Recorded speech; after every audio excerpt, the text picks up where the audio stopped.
Slowly relax.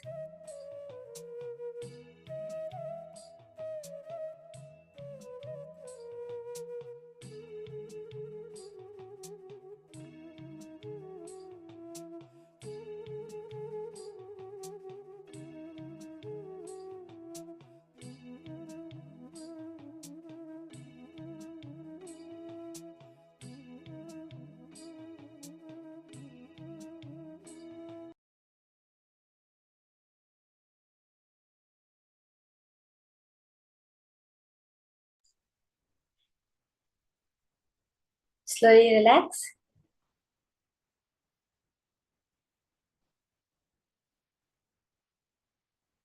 Now we're going to be entering into the power manifestation session. That understanding, that cognition now that we have gotten from Swamiji, which is how choice is not actual freedom.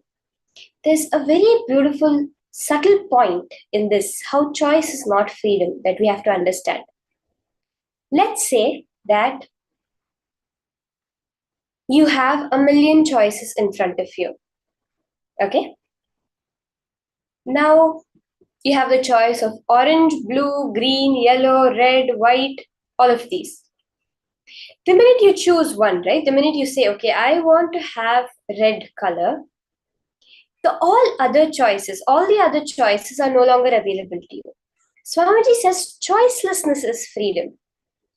Now, why exactly? See, when you choose one reality, you have already excluded all the other realities, all the other possibilities. But when you stay in the choicelessness, the million possibilities, the infinite possibility is always available to you. The minute you choose one, you no longer have the others. But as long as you remain in the space of choicelessness, all the choices remain available to you. And when you decide to step back, to say, I am not going to decide, I am not going to choose, then Paramashiva himself directly starts choosing for you and running your life. In that space, we're going to enter into the power manifestation. In this round of power manifestation, we're going to be doing the power of storing large information.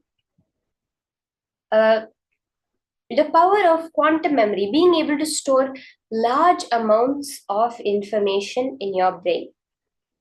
The human's brain normal capacity itself has, Swamiji says, 240 shiploads of information can be stored.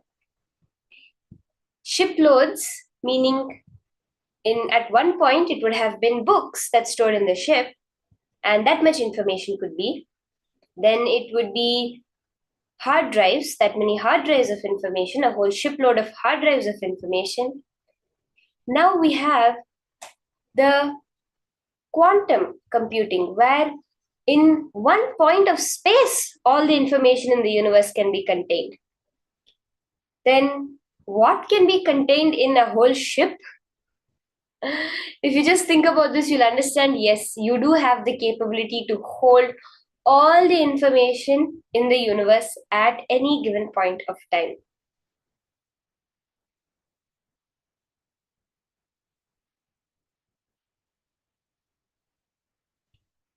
Yes, Alexandra, there will be so many unknown possibilities that you do not even realize are there, and you do not even give them a chance to manifest because you decided to choose. You will have maybe there might be so many possibilities that Paramashiva is waiting to manifest for you, but because you chose something, all of those are no longer available to you. That's why when you stay in the space of choicelessness, all of the possibilities of the universe are available to you constantly. And then the next level of that is where the higher intelligence that knows the past, present, and future, that knows you better than you know yourself. Swamiji says, I know you better than you know yourself. Swamiji starts choosing how to manifest our life.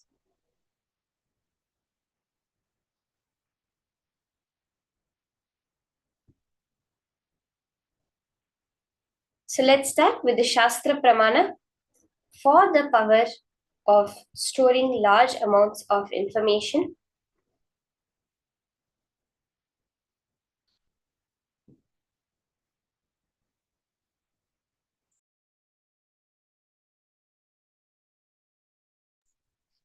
So the Shastra Pramana for this power is from the Sarvajnanottara Agama, verse 15. This Agama was given by Bhagavan Paramashiva to Subramanya, the form of Paramashiva that we are experiencing today as Somaskandamurti along with Bhagavan Subramanya. This Agama was given by Paramashiva to Bhagavan Subramanya. The verse 15 of this Agama says, Evamekatma bhavena samsthitasya tu yoginaha sarvajñatvam pravarteta vikalparahitasya tu. Bhagavan Paramashiva says, within such a yogi who establishes himself in absolute non-dual oneness with Lord Shiva, who keeps himself free from all sorts of differentiating notions, the exalted superpower of all-knowing Sarvajñatvam gets unfolded in all its fullness. Very beautifully, Bhagavan Paramashiva is giving us the exact technique, the exact understanding, the science behind the power of Sarvajñatva. Modern science has come to the conclusion, the understanding that all information is actually stored in the field. And only by accessing that field is how we get even that information in us.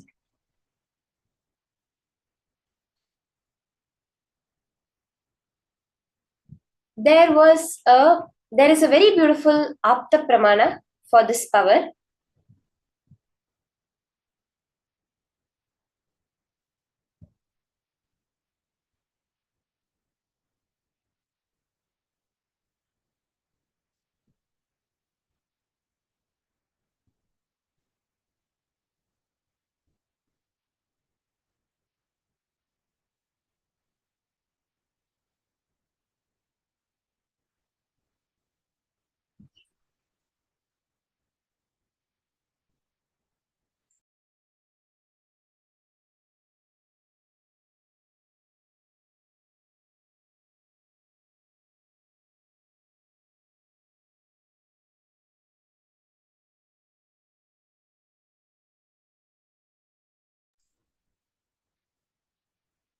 The Apta Pramana for this power, we see the life of Rishi Ashtavakra, who was the Rajaguru of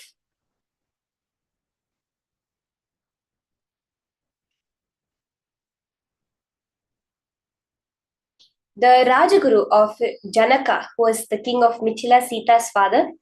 The whole birth and the life of Rishi Ashtavakra is very beautifully demonstrating this power of quantum memory. So there was a Rishi named Uddalaka, who is very famous for his knowledge of the Vedas and scriptures, and he had so many students. One of his disciples was Kahoda, who Uddalaka was very pleased with Kahoda and gave him his only daughter, Sujata, in marriage. And even after the marriage, Kahoda continued to reside with Uddalaka and used to teach in the Gurukul. So in due course of time, Sujata became pregnant.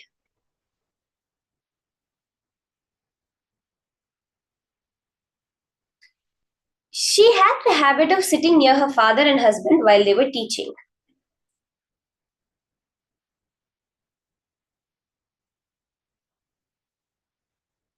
So when, as Sujata was sitting there, Kahoda was not as learned as Uddalaka yet. So he was not equally skilled. But Uddalaka, who was a great scholar, when he was giving the satsangs, the various discourses, the unborn child had memorized and attained mastery over all the Vedas and scriptures. But then Kahoda, while giving the teachings, made a number of mistakes. And not able to bear these errors, the child started correcting his father from his mother's womb. So humiliated before his disciples, Kahoda cursed his son, saying, "As you insulted your father, may you be born with 8 bends, Ashta being 8, Bakra being bends or deformations in your body." So as per that curse, Ashtavakra was born with a crooked body in 8 places, and he was born enlightened. And we see so beautifully how from within the womb, the extraordinary memory of Ashtavakra was there. There's another very beautiful Apta Pramana for this power of quantum memory, which we see in the Ramayana, which I wanted to just share with all of you. In the Ramayana, there's a character Vibhishana. He is the youngest brother of who we can normally consider the villain, Ravana.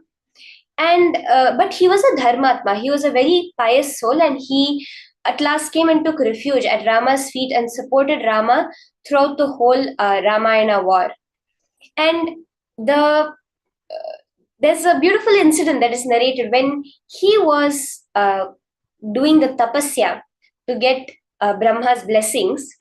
During that time, he spent a number of years chanting the Vedas regularly from front to back, and spent that number of years again chanting the Vedas in the opposite way, from back to front, not with seeing any book or anything, just from his memory, just from the power of his Sarvajñatva power. He spent years chanting the Vedas this way, and then the same amount of years chanting the Vedas in the opposite direction. This is like just one very beautiful thing which I had heard about, and I wanted to share with all of you, where Vibhishana's power in his memory was not the Vedas are the most vast scripture that you can ever find, thousands upon thousands of verses. Chanting it forward once and then backward for years is demonstrating this power of having a infinite amount of knowledge. Now let's all also enter into this power manifestation.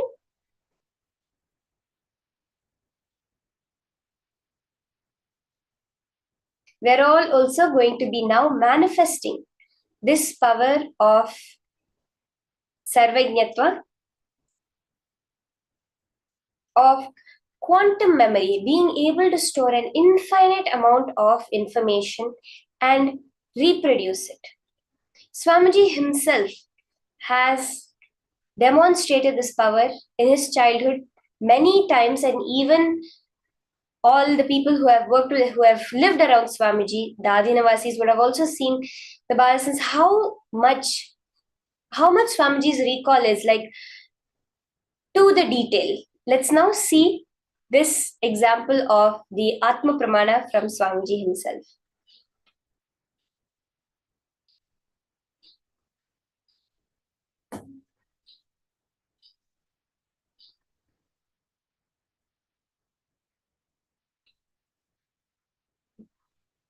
I still remember once that there was a power manifestation. My Guru Kuppammal, she was making me manifest the Yegasandagrahyam. Yegasandagrahyam means listening once and repeating the whole as it is. That power.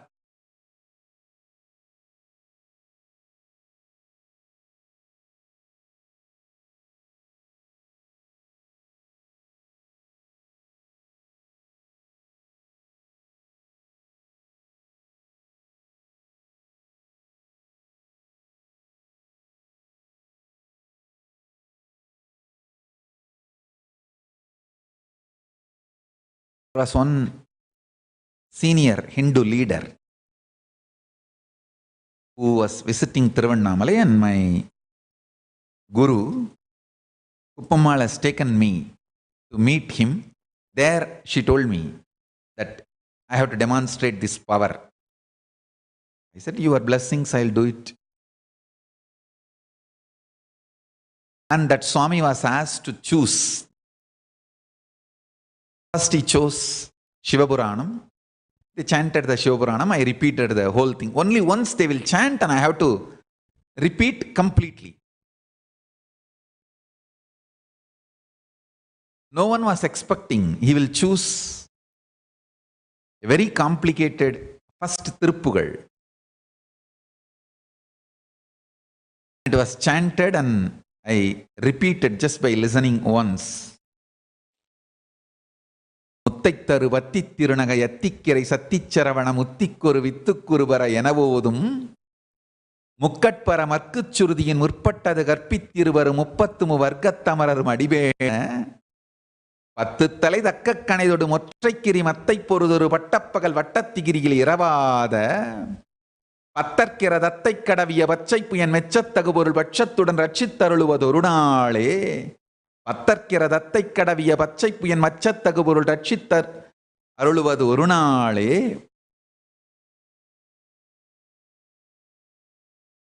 தித்தித்தைய ஒத்த பரிபுர நிறுத்தப்பதம் வைத்து பயிரவி திக்கொக்க நடிக்க கழுகொடு கழுதாட திக்குப்பரி அட்டப்பயிரவர் தொக்குத்தொகு தொக்குத்தொகுதுகு சித்திரப்பவுரி திரித்திரிகடக எனவோத கொத்துப்பறை கொட்டக்களமிசை கொத்து குக்கு குகு குக்கு குகு குத்திப்புதை புக்குப்பிடி என முதுகூகை கொத்துப்பறை கொட்டக்களமிசை குக்கு குகு குக்கு குகு குத்திப்புதை புக்குப்பிடி என முதுகூகை கொற்புற்ற நட்பற்ற உணரை வெட்டிப்பலி இட்டு குலகிரி ஒத்துப்பட ஒத்துப்புறவல பெருமாளே.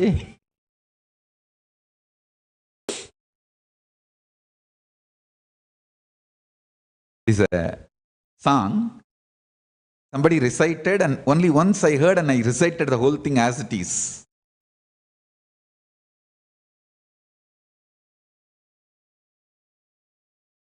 It's one of the beautiful song on Subramanya.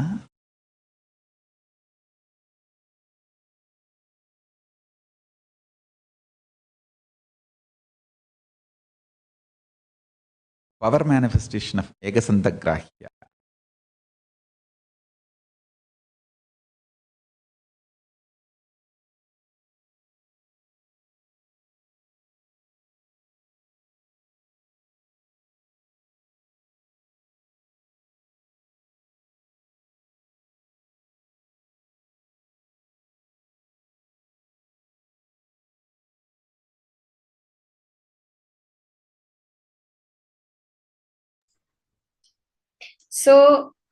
So beautifully we saw that demonstration from Swamiji himself of this power of Ekasandagrahi, of quantum memory, how just being able to store so much information. And I've heard sharing so many times from so many people how just Swamiji knows where everything is. He knows each and every adinam, each and every ashram, how many cups, to that detail. How many cups are there in each and every adinam around the world. Swamiji has all that information stored in just that quantum memory, just through the power manifestation. Now, for this first round, we're going to be doing a set of images. Okay, we're going to all be sitting and watching the screen. Okay, watch the screen through your third eye. There is going to be a set of images projected, and after the whole thing is done, you're going to note down the names of all the images you saw. When you're looking at the screen, just be in the space of unclutching. I'll tell you one very powerful way to do this. Put your complete attention on your third eye. Let your awareness either be in your Sahasrara or in your third eye. When you do that, automatically the thoughts drop and all the information directly goes in. Actually, when a child is before the age of 7, they are in a brainwave state called theta brainwaves. So within that few 7 years, you have to learn so much: social habits, patterns, how to interact with people, how to talk, how to walk, how to brush your teeth, how to eat your food. There's so many things they have to learn, right? So they have a certain brainwave pattern called theta brainwaves. At that point, there's no filter. Everything they see immediately goes in. Actually, we all have this capability. Even now, everything you're seeing is stored in you, but you're not having access to it. Why? Because you are the one projecting it out there ultimately. See, all the universe we're seeing, all the world we're seeing is just an extension of us. A projection on the space dimension of Paramashiva through us. Now we just have to access it. That is all we're doing through the power manifestation. So put your complete awareness on your third eye and intensely look at the screen and see the pictures that are going to be flashed now. Okay, we'll have a few seconds on each picture, and then at the end of it, we'll have a few minutes to note down whatever they recall through our third eye. Whatever third eye is recalling, we'll write it down. Let's start.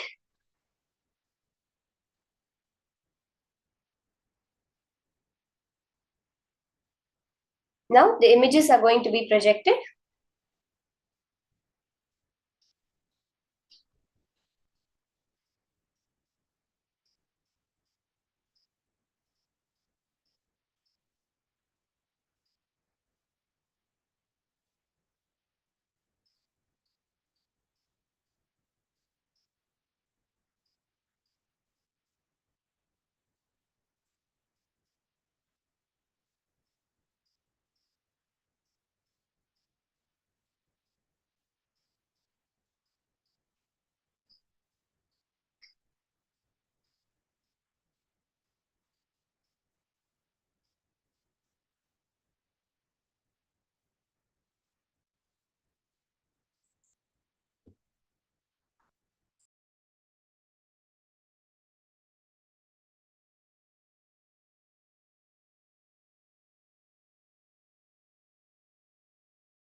Okay, now you can start penning down and post in the chat all the images that are coming back to you through the third eye. Okay, write them in the order. Let's see how many images we can get in the exact order.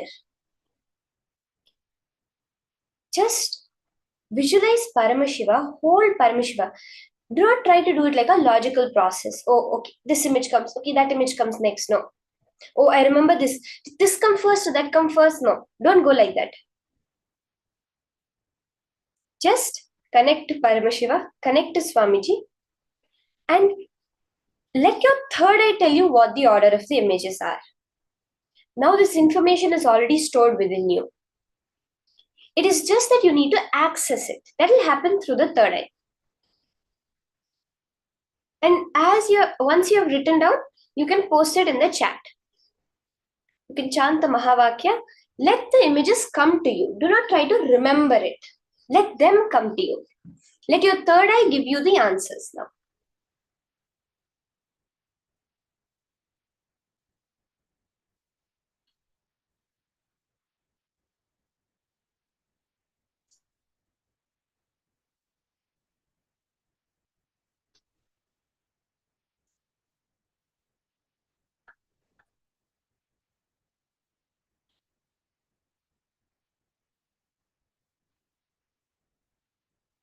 Have a few minutes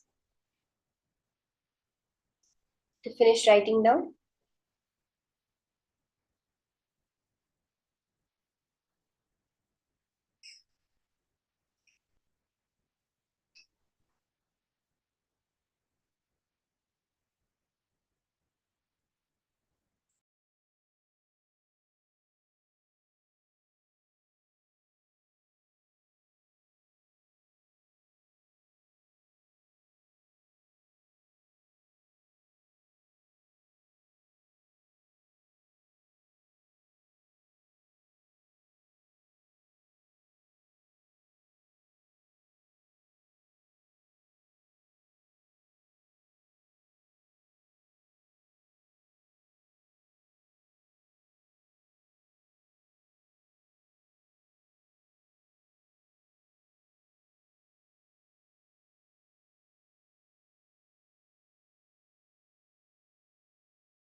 Okay, let's verify now. All of you who did the manifestation, you can now type down in the chat and put your answers.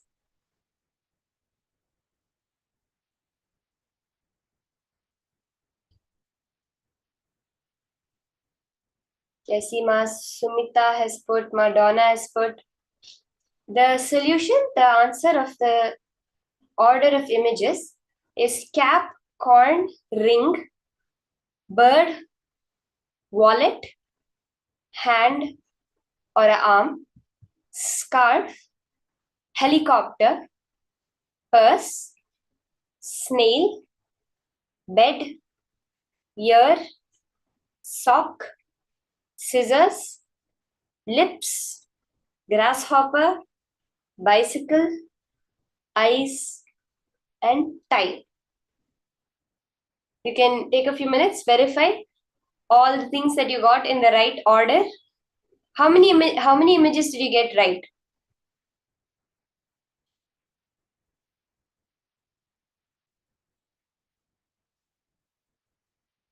Out of these 19 images? Okay, Ma Amsakala got 11. Ma Yogamalar got 11. How many in order, Ma?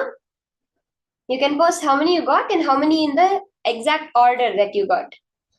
Wow, Ma Geetanjali got 17 right. 17 out of 19. That's awesome, Ma. How many in order, Ma? 17 you got in the exact order?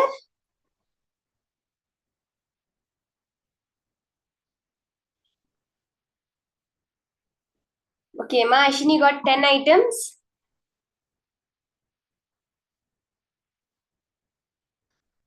Oh, wow, Ma Geetanjali got 14 items in order. That's so good. That's awesome. Okay, Ma Yogamalar got 7 in order.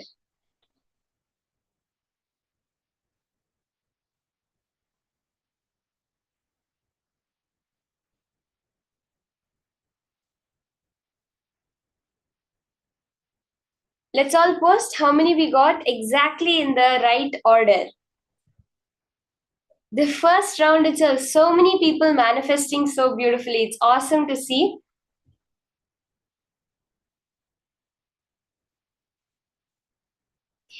We are going to be in the further rounds going to larger number of images also. So this first round, we had only about 20 images.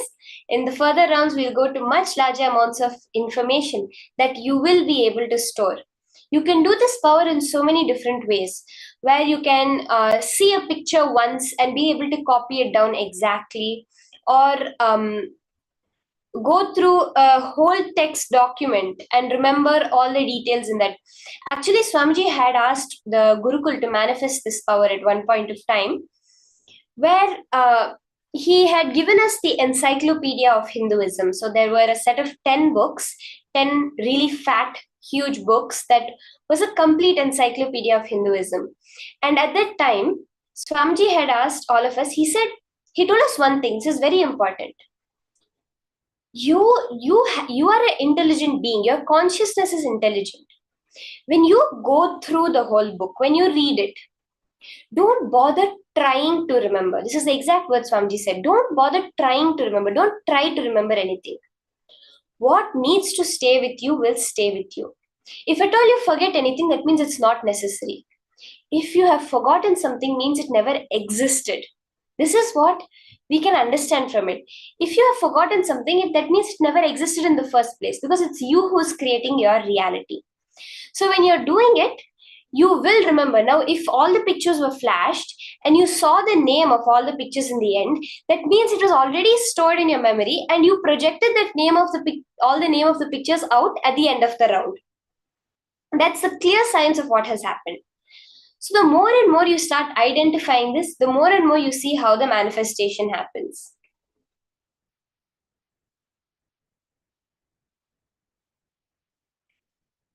This power manifestation that Swamiji is giving us, in so many ways, the way you manifest it, the way you play with it will make the powers manifest more and more.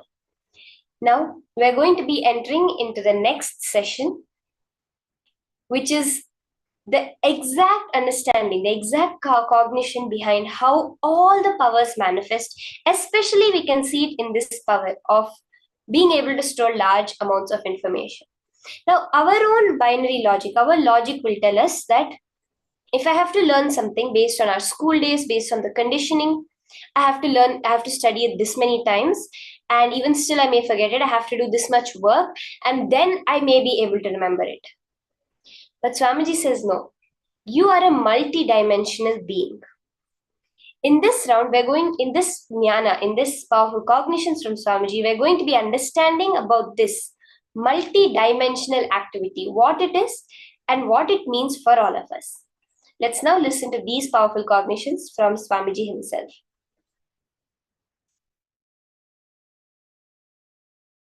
Listen. Listen to this very carefully. If you have attended the programs with me, Inner Awakening or Nityanandoham, Shivoham, Sadashivoham, Paramashivoham, Mahasadashivoham, any program with me or Kumbh Mela, one thing you will find, all program will be highly intense. 10 days what you do in your normal life, you will be doing it in one day. I tell you,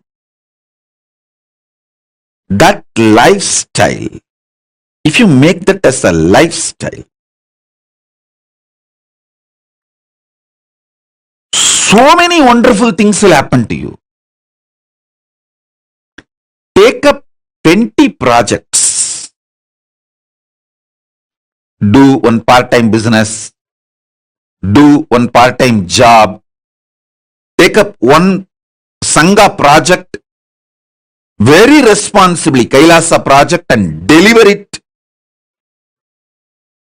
Take up something as your spiritual commitment to KAILASA. Like this, just take up multiple projects. If one is stuck in something, don't waste your time and life getting stuck in that. Do the another one. If that is stuck somewhere, till that is clear, do the another one. I have 100 projects in front of me, live. If one is stuck somewhere, I will not be keeping quiet. Immediately attending, let me attend to the next. Okay. So I'll ask, what is going on there? Like this, 100 projects live will be in front of me. If one is stuck, I'll work on the another. If one is stuck, I'll work on the another. Whoever is involved, interested in this kind of a lifestyle, I keep them directly connected to me. If you are directly getting instructions from me, the team, the 100 projects team, then be very clear. You are verily part of me. I tell you, you also build your life like this.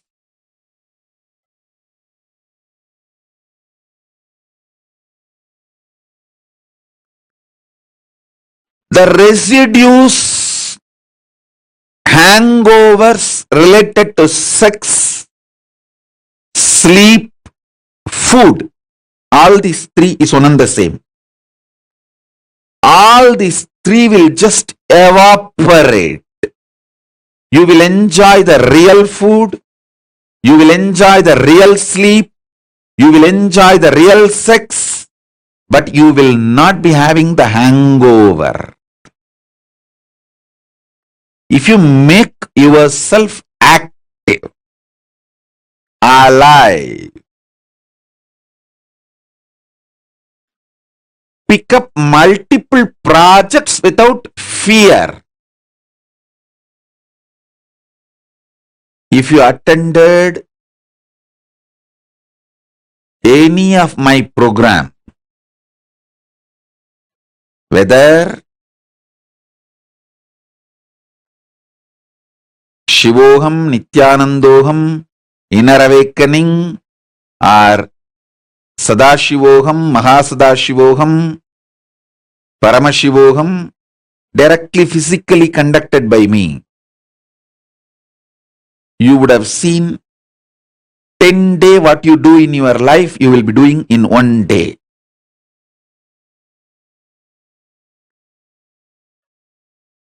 That is the lifestyle. You should start making it as part of you. Understand?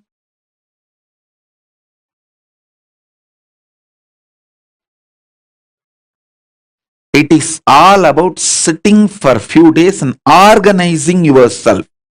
The gadgets you need, the schedule you need, and courage you need, confidence you need. Just for a few days, you need to sit and organize. Maybe a week. But once you organize yourself, at least 25 projects. Decide you are a Paramashiva, so you have 25 heads. You should do at least 25 projects. In my case, I decided, I am Paramashiva, not just with 25 heads, 75 eyes, 50 hands. So I will do hundreds of projects. You guys start at least with 25 projects. Every day there should be minimum of 25 things to do. Don't try to cheat yourself. Oh, going to restroom, one project. Washing, that is another one project. Don't try to cheat yourself. A solid projects which will give the result with a 2 or 3 months end, which you will be able to complete it in next 60 days to 90 days. Like that, take up some 25 projects. This multi-dimensional activism will remove brain fog, stomach fog, the veil you put on yourself. Most of you have arrested yourself with your fears, destroyed your life with your selfishness. Extreme selfishness. That's the right thing. I'll use the word. Extreme selfishness. You think, oh, if I do all this Sangha work, I may not have time for this, my personal work. I tell you, do Sangha work, KAILASA work, you will see how much inner space expands and the kind of a training, understanding, everything you have.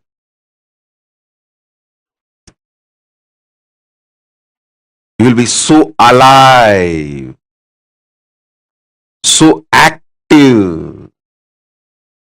I have seen how the active parents make their kids' life amazing, and how criminally negligent parents make their kids' life hell.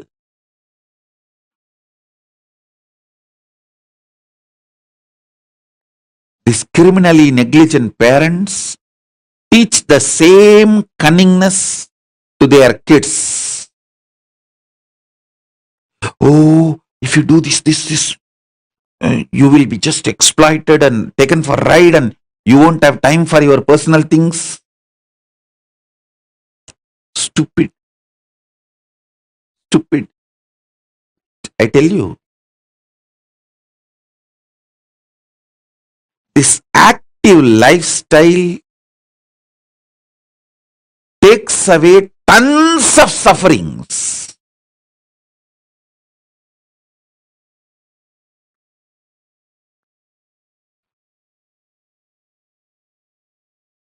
Having 25 projects, living it is the definition of my disciple.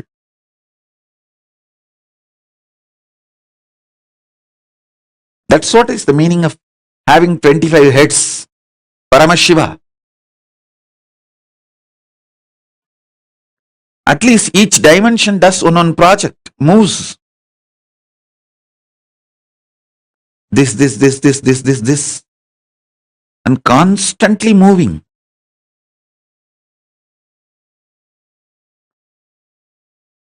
If you are living in your home, in the 25, at least 5 should be related to your wealth generation. 5 can be your pleasure. What do you call as pleasure, excitement, joy? Your romance life. At least 5 should be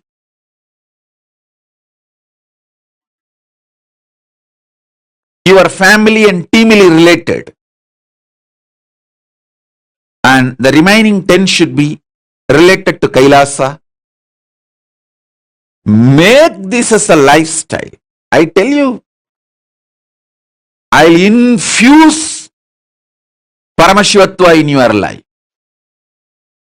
Infuse wealth, health, fulfillment.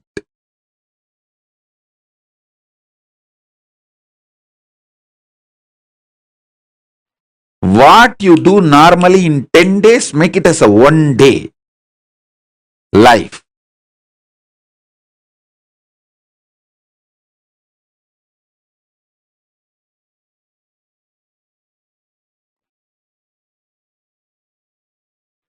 In Kannada, there is a beautiful proverb. Kayakave Kailasa. Activism is Kailasa.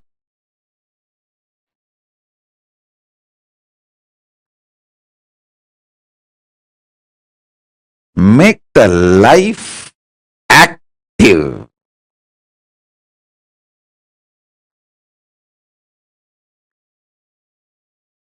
Fundamentally, this 8 Kala Puja in temples, all these are made to keep people active.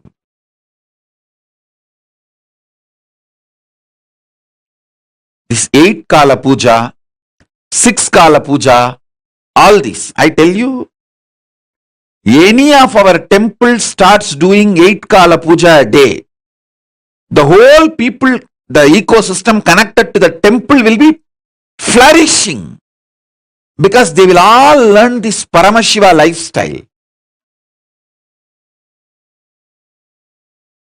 Listen, I have done thousands of attempts. I succeeded millions of times. I have done thousands of attempts. I succeeded millions of times. I might have failed hundreds of times. You may not understand this calculation. How?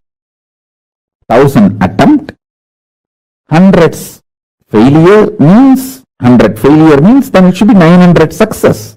That is what is your logic. No. The logic of life is not mathematics of your mind. When you attempt 10 times, 5 times, if you have failed, 5 times you will be successful. In that level, your logic and the mathematics is one and the same. But when you raise your attempts to 100, in 100 attempts, even if you fail 25 attempts, you will be successful 100 times. The logic changes. Listen carefully. When you are infusing life into you more and more, the logic changes. If you attempt 1000 times, you may fail 100 times, but you will be successful million times. Because the logic while you are attempting 1,000 times is different from your mathematics. I will repeat, listen. When you are attempting 10 things in your life, if you fail in 5 things, you will be successful in 5 things. When you are attempting 100 things in your life, if you fail in 25 things, you will be successful in 100 things. 100 times. When you attempt 1,000 things in your life, if you fail 100 or 200 or 300, you will be successful million times. This is the life, this is the logic of life, because the infusion of life energy in you changes the logic with which your life operates. Listen carefully. Your agenda does not change your life.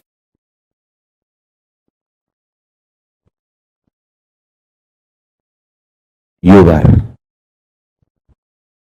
consciousness changes your life. I am here to change your consciousness. Stop attempting 10 times. Stop attempting 100 things. Start attempting thousands of things simultaneously, spontaneously, intensely, continuously. Understand this logic of life.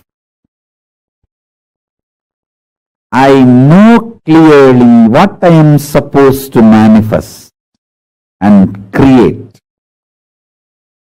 My focus, and I can see every day I am infused with more and more Lakshmi.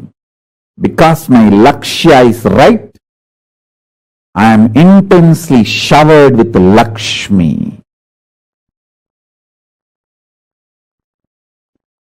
To all my followers and disciples, I give you this as a commandment. Thou shalt try multi-dimensional, multiple atoms, multiple actions, multiple level, consistently, continuously, intensely, spontaneously, again and again and again.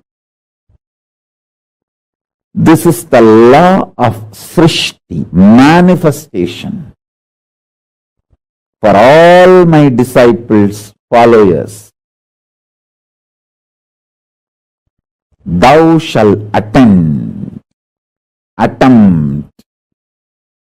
work, manifest, try, thousands and thousands and thousands, continuously, sincerely, spontaneously, intensely. So let me repeat.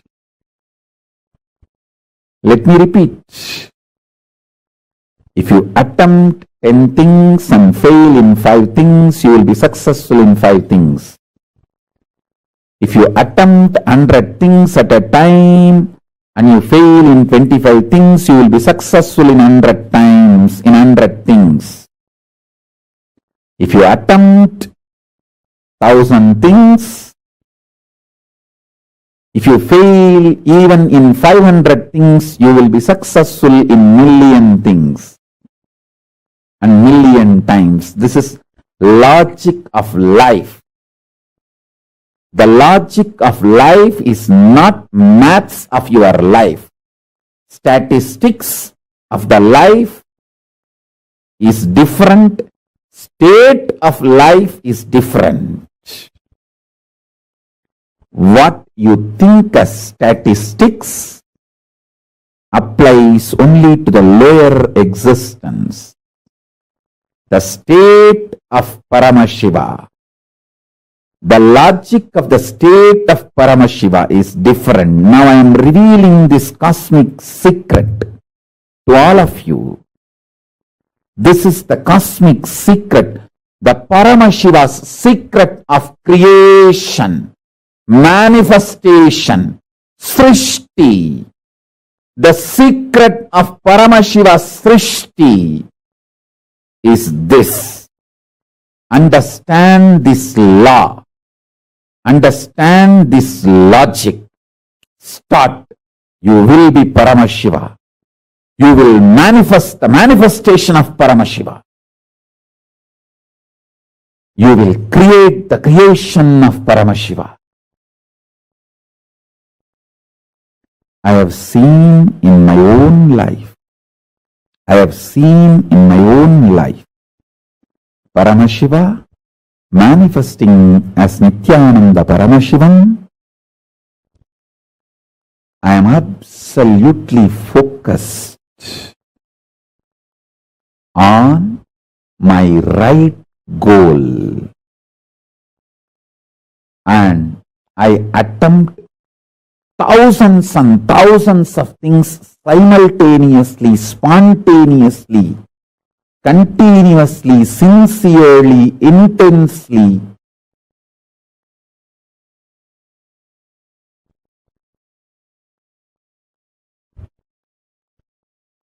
Uncompromisingly. So, if I attempt 1,000 things, even if I fail in 500 things, I am successful in millions of things. When I realized this logic, creation became joyful. There is no frustration. There is no tiredness. There is no dullness. There is no boredom. There is no anger towards universe. There is no frustration towards universe. There is no frustration towards life. There is no life negativity, because I am seeing, I am showered intensely more than I even tried. I only attempted 1,000 things, but I am successful in million things. Then why will I have any anger towards life? I am eternally grateful. I am fulfilled, overflowing. This is the secret of creation, Srishti in life. All my disciples who follow me, who consider me as your guru, master, guide, teacher, friend, philosopher, all my followers, anyone who has a sympathy, love towards what I am teaching, this is the commandment of Srishti for all of you. Thou shall continuously, spontaneously attempt thousands and thousands of things, intensely, sincerely, consistently, continuously.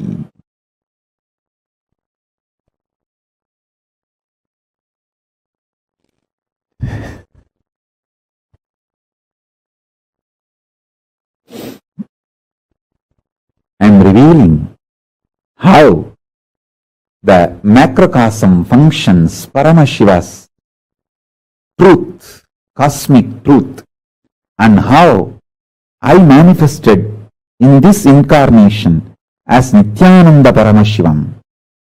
When you know this too, you can just internalize this and manifest it as Paramashiva in you,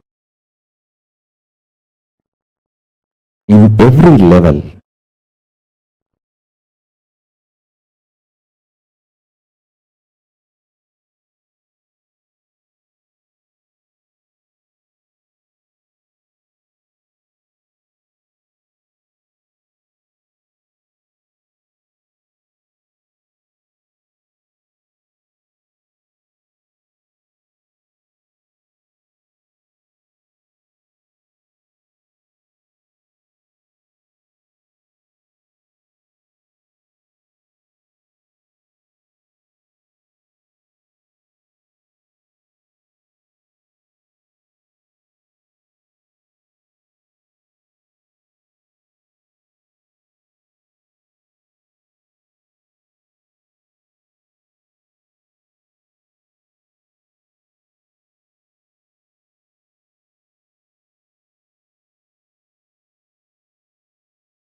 what Swamiji revealed in this, through this one satsang, is a very, very important truth for all of us to understand.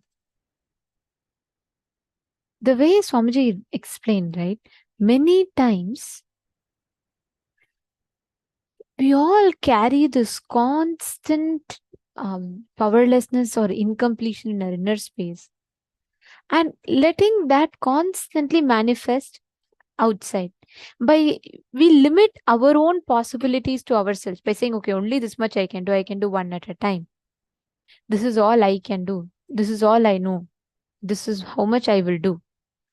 We put all of these sort of restrictions to ourselves, and we stop acting, we stop responding to life from the multidimensional being that we are. And instead, we all stick to the same single understanding in life, saying, this is all I can do, this much only I can do, this is all I know. That's all. We just stick to that. And we stop expanding in life. See, understand, the biggest, the most worst thing that you can do to yourself is putting yourself in the delusion that you can only do one at a time. Swamiji actually tells Swamiji will tell us that is the biggest poison that you can insert into yourself. Because the moment we put that, right, we cut off the possibility of us exploring our own capabilities, let alone doing it. Even exploring, we'll just deny to ourselves. We'll just say, oh, I know it's not going to be possible. Before even trying, we will decide and deny that possibility to ourselves. That denial that we do to ourselves is what is the biggest crime that we do against ourselves. Are you all understanding? So every one of you that are here, we are all naturally multidimensional beings. Inside of ourselves, we have this multidimensional activity. We have this multidimensional possibilities of our own self, which we largely deny to ourselves. Only when you manifest, or only when you acknowledge and attend to your paths, which can be manifested continuously from outside, that multidimensional activity is simultaneously, spontaneously doing multiple things, is your natural way of consciousness.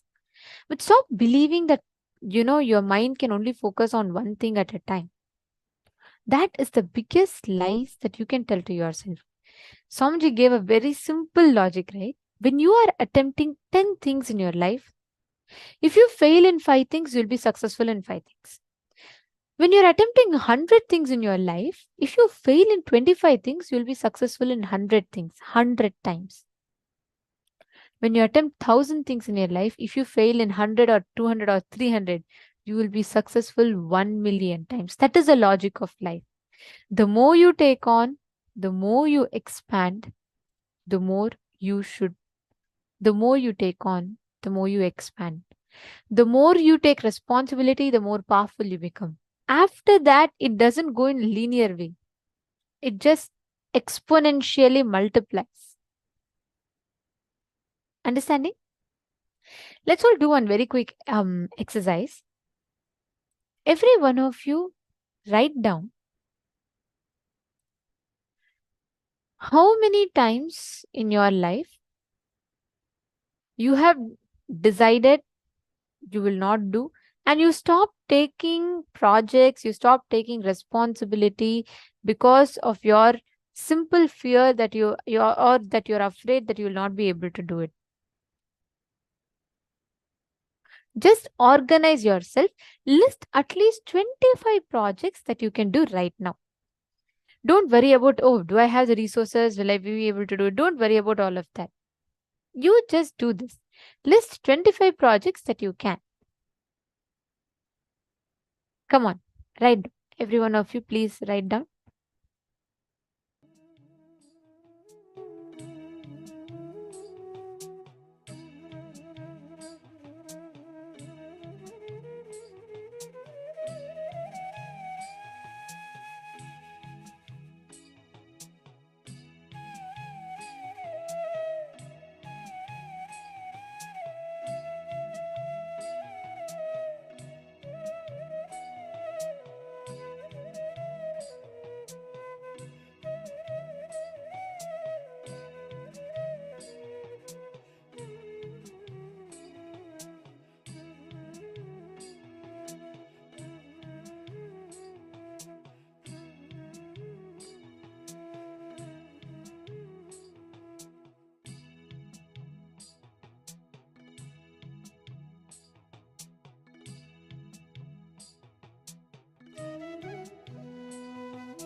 Yes. Please relax. How many of you have finished writing? See, many times we all, fundamentally, we all believe that we all need not have any external, we all don't have enough capabilities. Without external support or external resources, we cannot manage so many things. We can only do one at a time, etc., etc., etc. We carry so many ideas and perceptions and judgments inside ourselves. Most of the times, even the most simplest of things that we have in front of us, we don't really understand, we don't really cognize, we don't really look at it from the perspective of how I can do multiple things at the same time. Yes. Now, have all of you finished writing down? 25 projects have you all listed down? Any 25 projects? Okay, great. Thank you, Ma Geetanjali Khanna and Ma Hongli Wong. That's right. Ma is asking, how do you remember things for a long term, not only short term? See, there are two parts of our memories, okay? So the moment you see something, the way you process it, the way you observe the information, how you grasp it, how you process it, and then how you experience it, right? How you basically how you store it. Now, most of the times we carry so much of friction or gap between with our incompletions and us. We have so much of resistance to remember things. How many of you have noticed many times, like for example, if I give you a 400-page book, and if I have to, and I tell you it's an update on a project, how many of you will feel like, oh my God, I can't handle this load. It is just too much for me. And I will not be able to remember. I'll not be able to process so much of information. How many of you experience that type of resistance in you?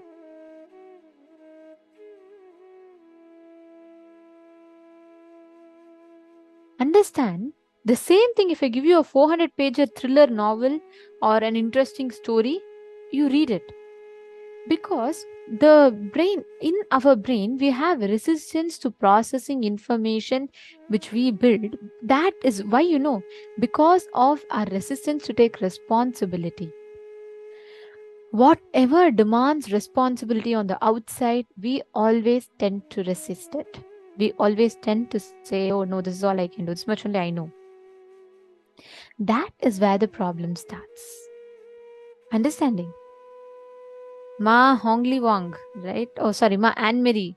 Ma Virupaksha is asking. So, washing, cooking, cleaning, puja, meditation are not to be included in our 25 projects? Okay, tell me, if I ask what you did from morning, what will you tell? You will tell, I was translating, I prepared. Or will you tell, I woke up from my sleep, then I brushed my teeth, then I was breathing. Oh, once more I was breathing, and then I had my breakfast. No, right? It is part of your lifestyle. Correct? It is just part of the way you live, the way you carry yourself. That's your life. But if someone asks me, hey, what did you do? What are your achievements? I'll not say, I was breathing for every second of my life without fail. And I made sure my heart was beating properly. I made sure my digestive tract was working properly. No, that is just a part of us. And these are all independent activities. Same way, your everyday life is not counted as a project. If you want to give yourself a certificate for that, then you're reducing your capability to only doing that much. That is not your capability. You can do much more.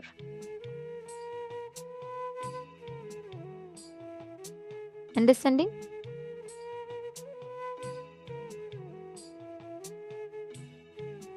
Okay. So you should have projects. Take up projects that demands you to expand. Ma Geetanjali Khanna saying, Swamiji said treat your body as the fourth number. Please explain. Swamiji said to treat it as fourth person. Like, see, Swamiji is basically saying, most of the times we are so closely bound with our body. We are constantly like, we don't want to let anything happen to our body. We are in that fear constantly. And what we do is we are so attached to the ideas of I, me, and mine that we carry. If you just work on it, understanding that it is like a third person, means it is also one more thing you should take care of, but that is not your only goal in life, then you will start focusing on the most important and bigger things, which is mainly important for the purpose of your life. So many of us think, oh, let me just make sure I'm taking care of my body. We become so possessive. And we think that's all is life. No. That 6 foot form of yours, beautifying it or trying to keep it fit alone is not the purpose of your life. You're trying to keep it fit for you to achieve a certain purpose in life. But that latter half is almost always forgotten. That is what Swamiji was explaining. Now, Virupaksha is saying, but still there are only 24 hours in a day. Yes, when you take responsibility, you will expand. You will penetrate into time.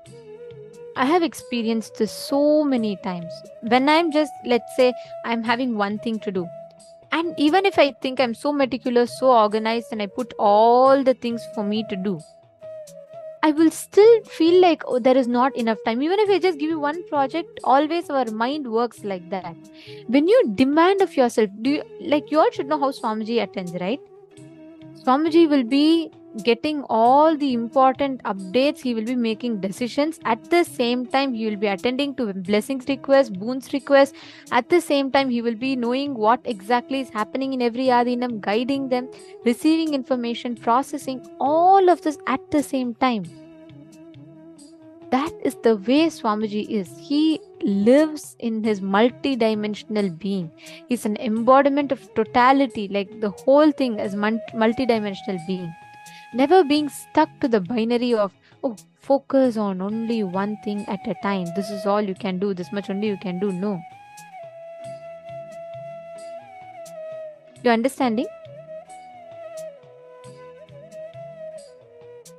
Every one of you, just make sure that you are taking up multiple projects and expanding. Never be stuck with the idea, I will only be able to do only this much. I cannot expand more than this. The moment you tell that, you are cutting off your own wings. You're cutting off your ability to do more without even exploring.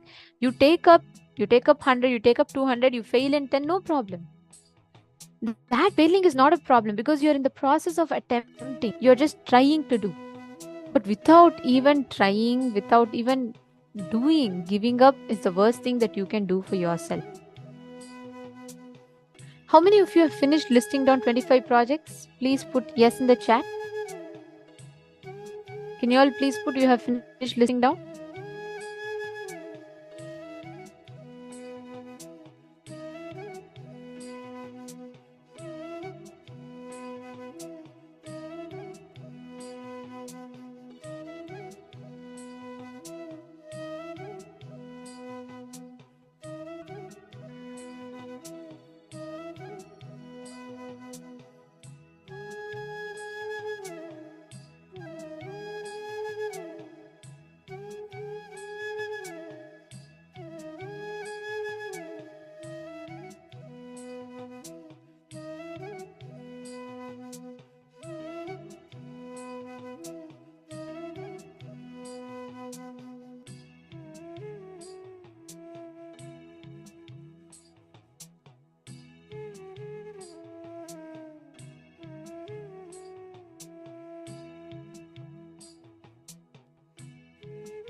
Yes. Now, Isk, right? You had asked about how you can enlarge your memory, how you can process a lot of information and keep it together. See, the first thing that happens when you expand your inner space from completion is your ability to remember large amount of things in your inner space. How many things that you can store in your inner space? If you see Swamiji, amidst all the other things, running a nation is not a joke, right? Swamiji is running a whole nation, all the projects that happens across the globe and all the Kailasas around the globe, the services that they're doing. And at the same time, Swamiji will remember and Swamiji will follow up with any devotee who is sick. Like if a person, let's say a devotee is sick in Los Angeles, Swamiji will check whether that person has been taken to hospital, has that person been attended to, is he taken care of. Swamiji will heal, sit, connect and settle. And at the same time, Swamiji will also be remembering the number of glasses that is there in one remote Adinam, in one remote village in India. Swamiji remembers everything. Why? Because there's no clutter in Swamiji's inner space. And what does that mean? See, most of the times we are so busy in our inner space. Like, for example, right now, I can see all of you are physically here. But so many of you are busy with something running in your head.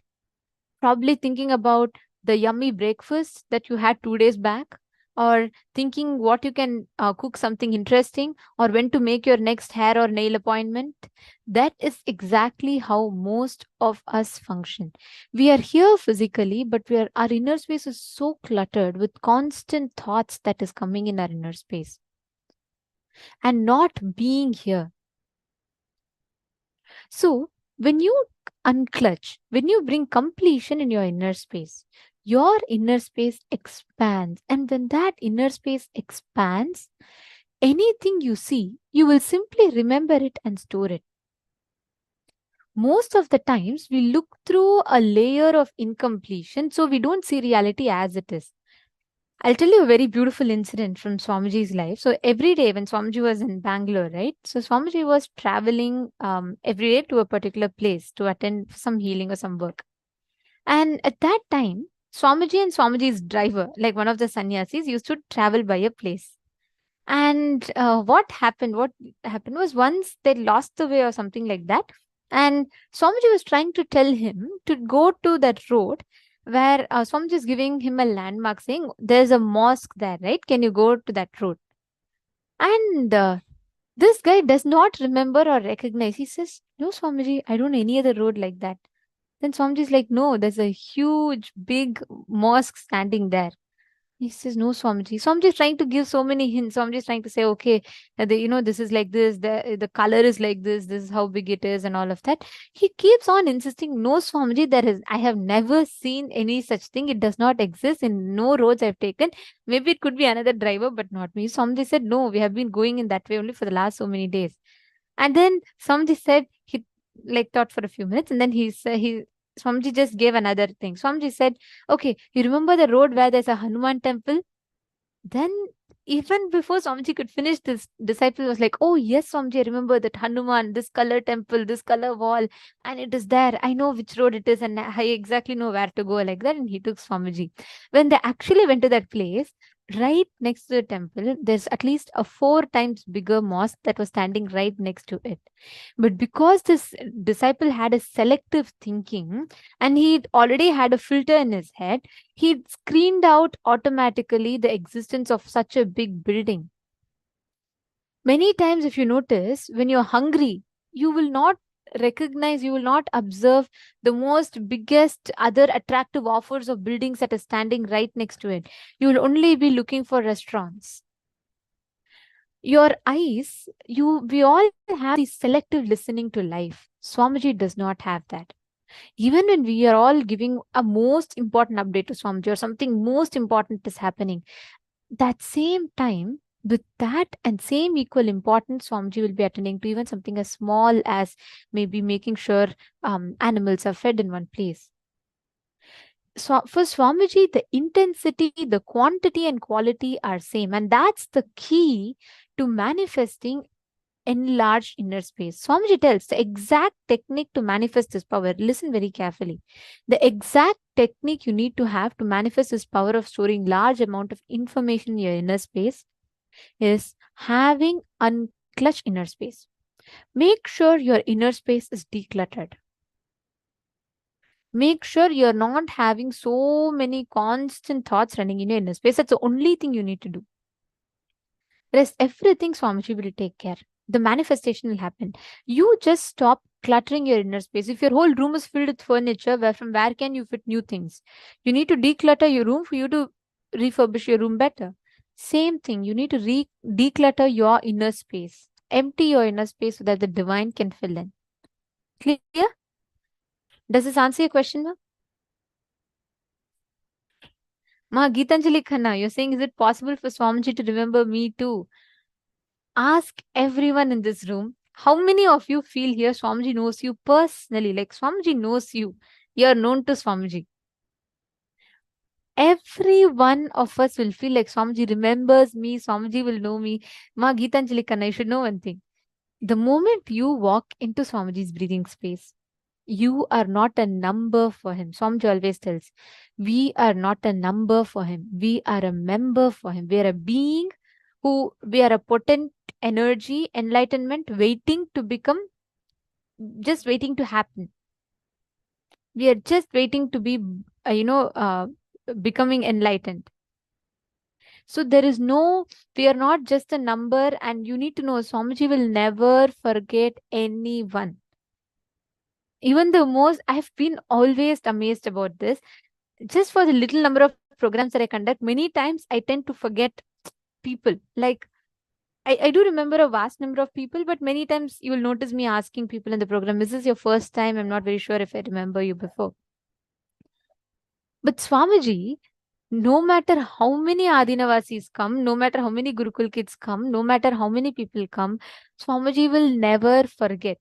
I still remember Swamiji remembered the detail of one of the Gurukul kids' sister's friend who happened to come one day for darshan, and she went back, and Swamiji said, you remember you got your friend the other day? Your sister got her friend the other day and got blessings. Has she healed completely? So this Gurukul kid was like, Swamiji, what? No, I don't know any such thing. And then Swamiji is like, hey, what are you talking? You were only standing right next to me and during the darshan. And that kid was like, she didn't remember. Then after some time, Swamiji gave more hints, and she's like, oh my God, yes, Swamiji. But how did Swamiji remember that person? Even I don't remember. Swamiji does not forget anyone. The moment you enter into breathing space, he does not forget. So don't worry about forgetting. Firstly, secondly, he knows you much more than you know you. So don't worry.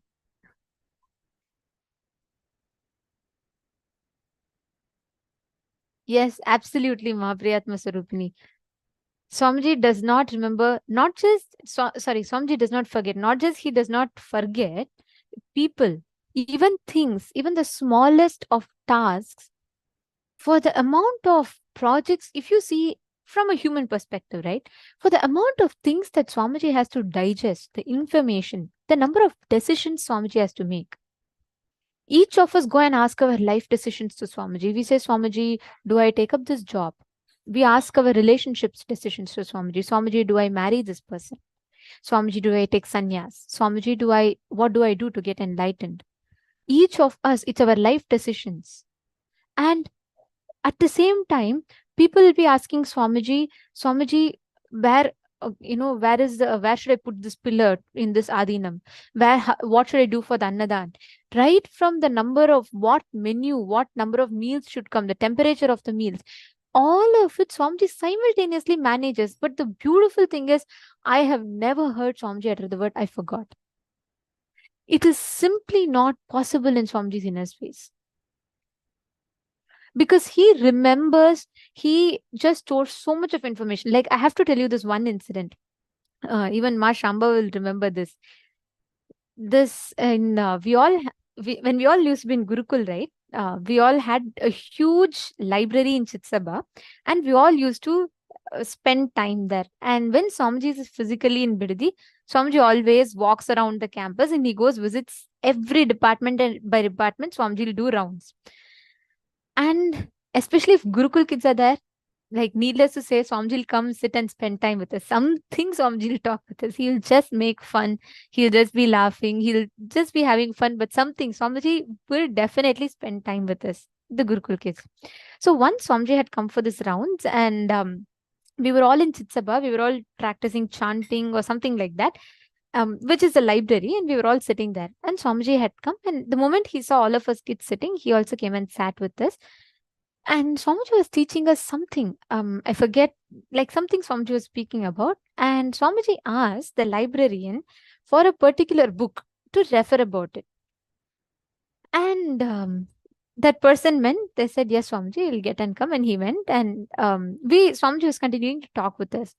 5 minutes passed, 10 minutes passed, 15 minutes passed, and there was no sign of that librarian coming back. It's not just him. Along with him, even few more sannyasis went to search for that book. He never came back, and Swamiji was like asking 2-3 times. And after that, finally, Swamiji is like, what is the problem? Where is that book? Are you not able to find, or what is the reason? And then the librarian is like, Swamiji, I could not find the book at all. And he just didn't end with that. He said, I don't even think that book is there, Swamiji. Maybe it's some other book. I'll search. And anyways, then Swamiji is like, hey, is this all is a thing? You could have told this to me long back. And I remember this so vividly. Swamiji explained the exact title of the book, the exact font color. Swamiji said, I think Swamiji was saying in that it'll be in this 4th shelf in this row.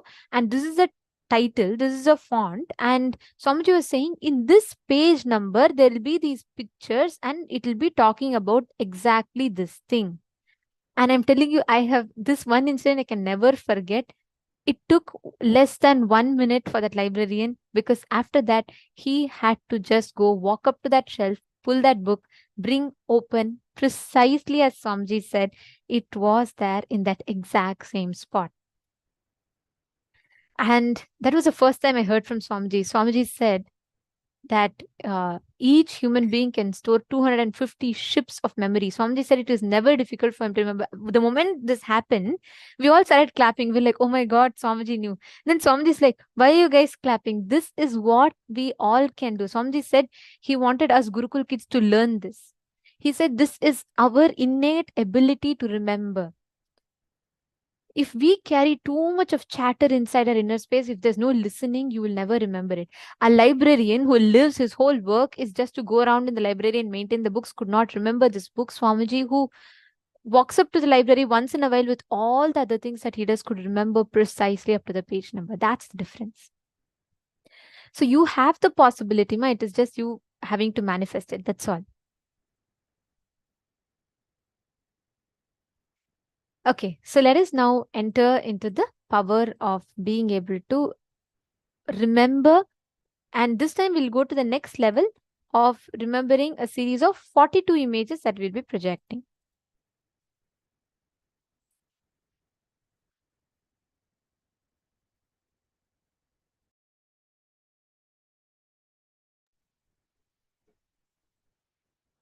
In the previous round, what we did was just 20 images. We started with 20 images. We had such phenomenal happenings. So many people were manifesting it. So now let's go to the next level of remembering 42 images, double the amount of images that are going to be projected. Okay. I remember this incident which Ma Nityanandita was talking about. I think it was a book on astronomy, on the references of various astronomical details that Surya Siddhanta and Rig Veda and all talk about. It was this book that Swamiji was actually asking for. And they had looked, and actually there was many books of the same book, and Swamiji even mentioned that. But yet the librarian had not found it, and when Swamiji said, they immediately found that book. This was like, I remember this incident also very clearly when Nityanita was sharing how Swamiji just exactly knew where the book was, and even the page number. That was a book that I think I had started reading some time back, but the way Swamiji like just point out the exact page number of the book was like next level itself. And then the best part was Swamiji said this is a possibility for every one of us. It's not that, oh, he's an incarnation, he can do it. No. This is not even at the powers level, actually, if you see. It's the regular capability of every human being. As Swamiji says, these powers are not superpowers. They are naturally super. They are not supernatural powers. They are not something that is beyond the natural capabilities. By their nature itself, they are so awesome. They are so super for us all to manifest. So let's start. We'll have the series of 42 images projected. Again, look at it through your three eyes.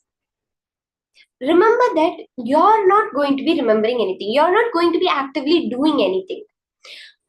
If I tell you if you have to hold something heavy, you're holding something heavy, is it easier for you to let go of it or to hold it? Or something simpler. Let's say you have a table and you want to balance the table on two legs. Now, is it easy for you to balance it on two legs or to just let it drop and it'll automatically balance on four legs? It's obviously easier for us to just let it go and it automatically balances on four legs. Our natural state, our jati, as Swamiji says, our natural state of being is Paramashiva. Anything else that you're able to identify yourself other than Paramashiva is hard work. Me saying that, no, how can I be Paramashiva? These things are not happening in my life. This is not what I'm seeing in my life. That is the hard work. During power manifestation, all you're going to do is stop doing that. Drop the effort from your side. We always say, don't go more and more towards the manifestation, towards the words, towards the images being projected, towards remembering it. No. Go more and more towards experiencing yourself as Paramashiva. As you're looking at it, keep your complete awareness on your third eye, that seat of your will, that seat of your consciousness. And enjoy, just be in the space of I am Paramashiva. And let's look at the words that are being flashed now, okay? They're going to be a series of 42 images, and you're going to pen down after all the pictures have been projected. You can pen down and post in the chat. Let's start.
Now, chant the Mahavakya. Just visualize yourself as Paramashiva. You are sitting there now. It's not an image in front of your eyes. You are sitting there as Swamiji, as Paramashiva. The beautiful darshan, that feeling connection. Just unclench. You're not going to be recalling it from your memory. You're just going to let the third eye give you access to the cosmic memory. Do this purely as a manifestation. We are doing these as powers, not as the regular possibility of a human being. Without you thinking about it, without you putting any effort into remembering it, just your third eye will reveal the information to you. You can pen down, take a few minutes and pen down as many words as you're able to remember, as many of the images as you're able to remember.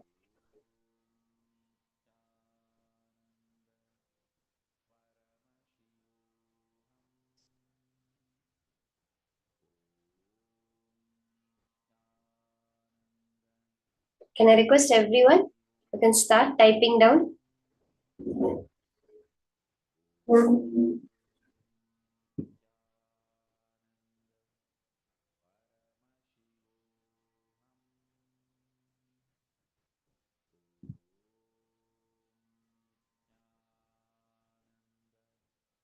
Just let your third eye tell you the answers. Again and again, remember.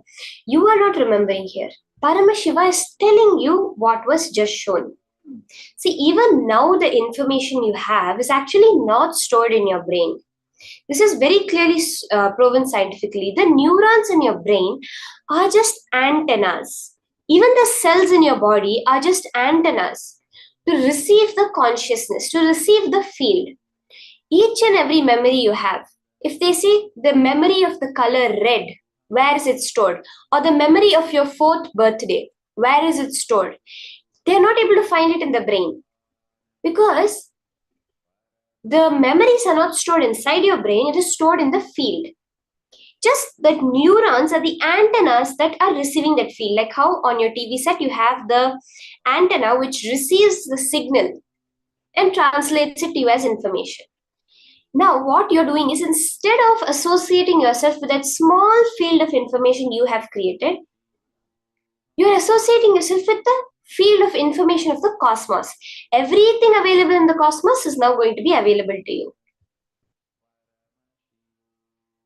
Okay, let's all now post in the chat whatever we typed down. Can I have all the participants? Mistake.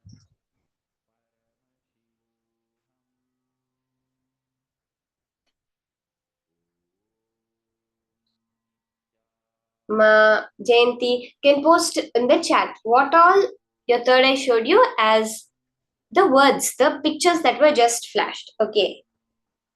We have people starting to post.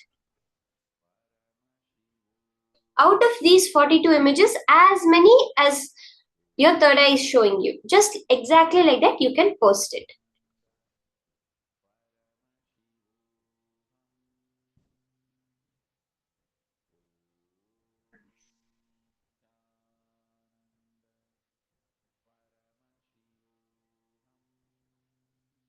Ma Bhavati. Ma, you can also post, ma.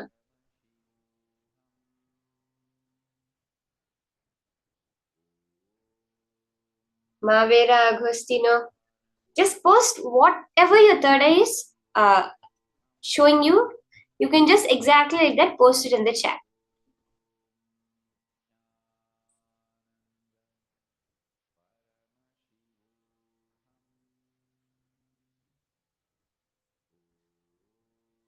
Okay, let's now verify the answers. Let's take a minute to verify what were these 42 images. Now, as I read out the 42 names, you can look through your list, note down how many you got correct and how many you got exactly in order. This is the important part. In the exact order, you will be able to see the recall happening.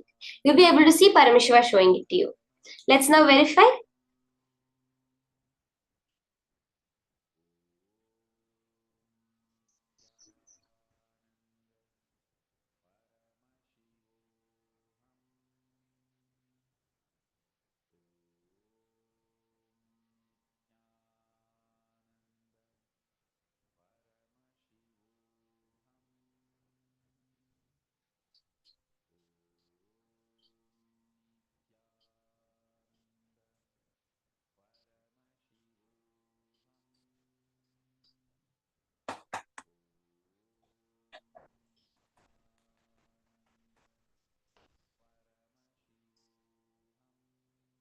Okay, let's now verify the answers.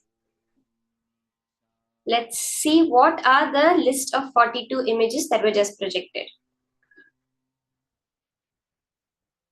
I'll read it out and you can go through your list. Okay, I see Ma Antusaha, Ma JNN. Many more people have started posting. Okay.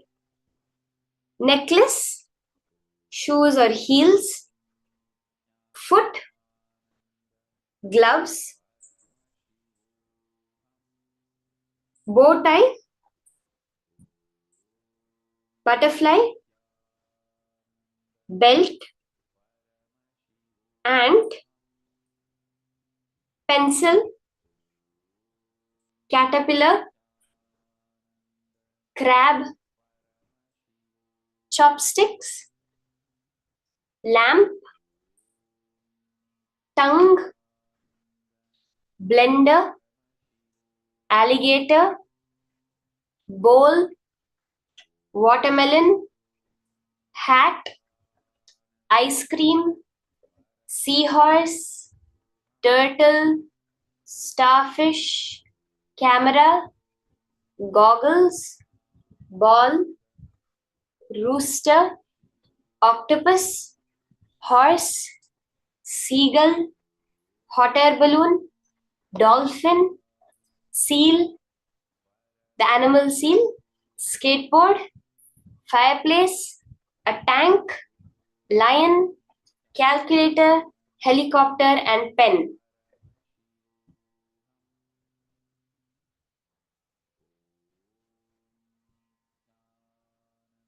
Ma Priyatma Surupini. Ma, you're saying that once you saw the answers, you remembered even more. It's actually, Ma, you have to understand that you have only put the answers out there so very clearly. The modern researchers, so many researchers have been done.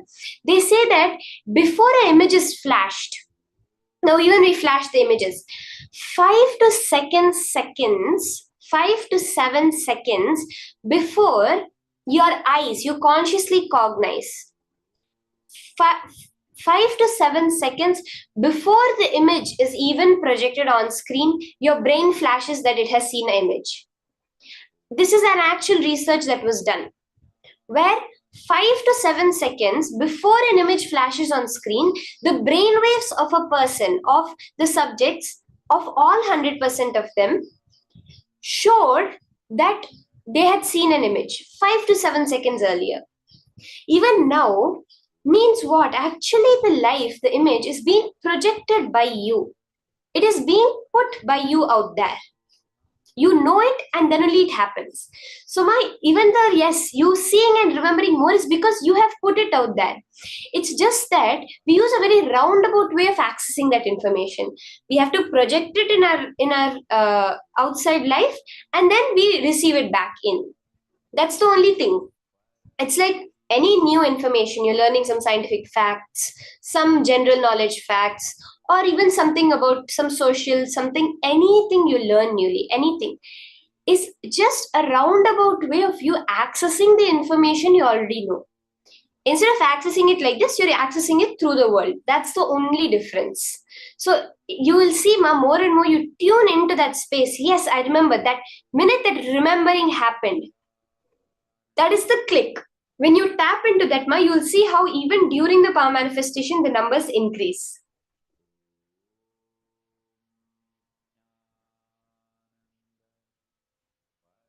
So nice. Okay, now we're going to be entering into the next session.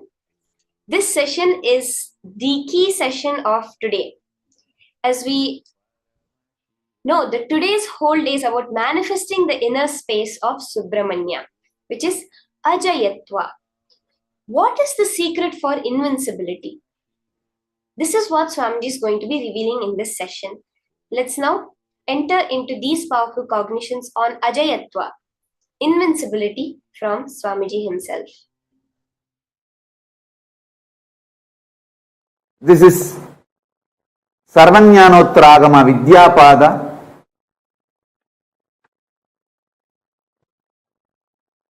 first verse, Tripadartha Vicharana Prakaranam. Detailed exposition on the three categories Pasupasa vidanam hi Shrotumichchami tattvataha Samyoganjat tesham Katayasva maheshwaraha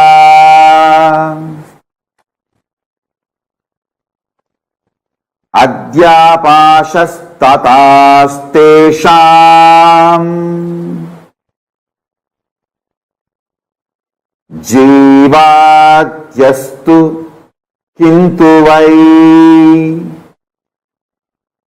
Kepashako phalat komala prokta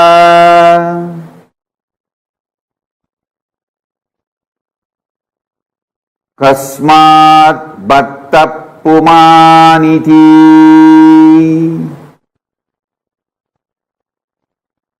Kepashako malaprokta Kasmat bhatta pumaniti Patischakim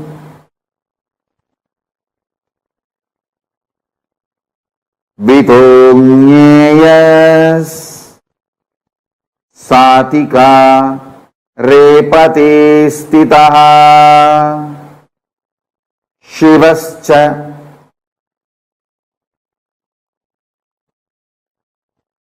Kidrisha Prokta Yotikara Vivarchidaha.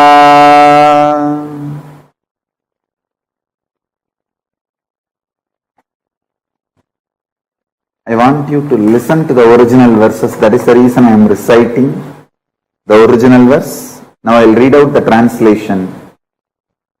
Subramanya, the son of Paramashiva, is asking Paramashiva, O great Lord,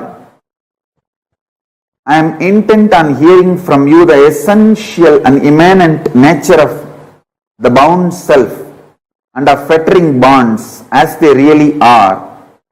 Also explain how the souls and bonds get linked. And the Lord asked of these two, Pashu and Pasa, which do you want to hear first, Pasa or Pasu? Lord Skanda replied, what are those bonds? What is it that which is often told as Mala, for which reason souls get chained with the limiting factors?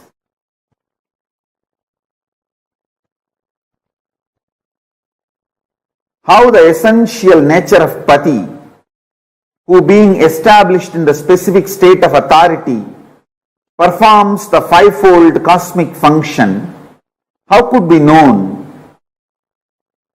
How the essential nature of Lord Shiva is above and free from the specific state of authority has been explained. Now, I'll enter into the exact inner space, the being of Subramanya and being of Paramashiva. Listen intensely. There are three things: Pashu, Pasa, Pati. Pashu means bound soul, the self. All of you who are experiencing limitation, bondage. Pasa, the bondage, impurity, patterns, incompletions, karma, whatever word you may use. The bondage is Pasa and Pati, Paramashiva. In these three, Subramanya is asking, explain to me about Pasu and Pasa. Understand, I want you to know. He is not at all asking about Pati, Paramashiva.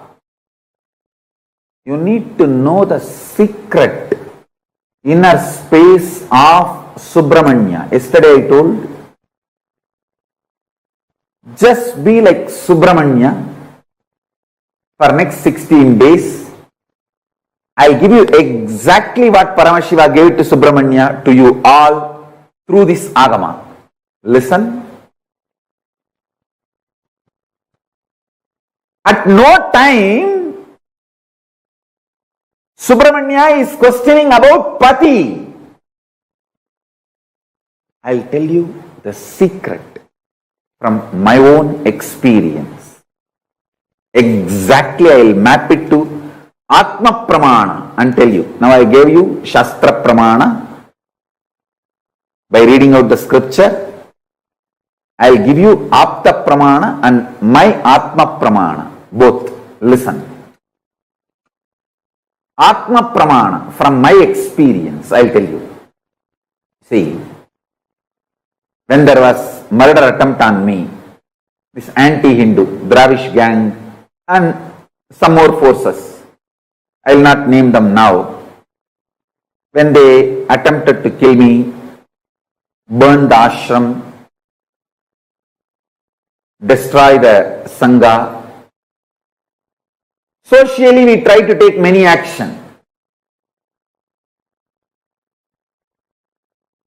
We try to take it to the local police and try to file complaint. Nothing could be done. We try to go to the court, Indian courts. We could not get any justice. It's years, and then we tried going to every way, every possible venue.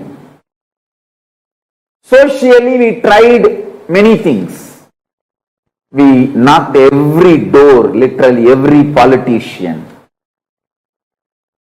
We begged everyone for justice.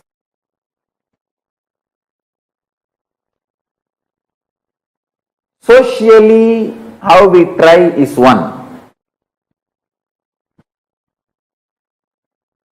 And we tried to tell our story to everyone. Morally, how we deal is one. All that is external world, outer world related. How I handled it inside me. I am opening that secret now. Listen. Listen. How I responded inside me. First thing, I responded to Paramashiva. Paramashiva, I am very clear about one thing. I will not question you. I will not doubt you. I will never consciously or unconsciously, even in the remote corner of my mind or dream, will point the finger towards you or will turn the needle towards you. I am very clear about it.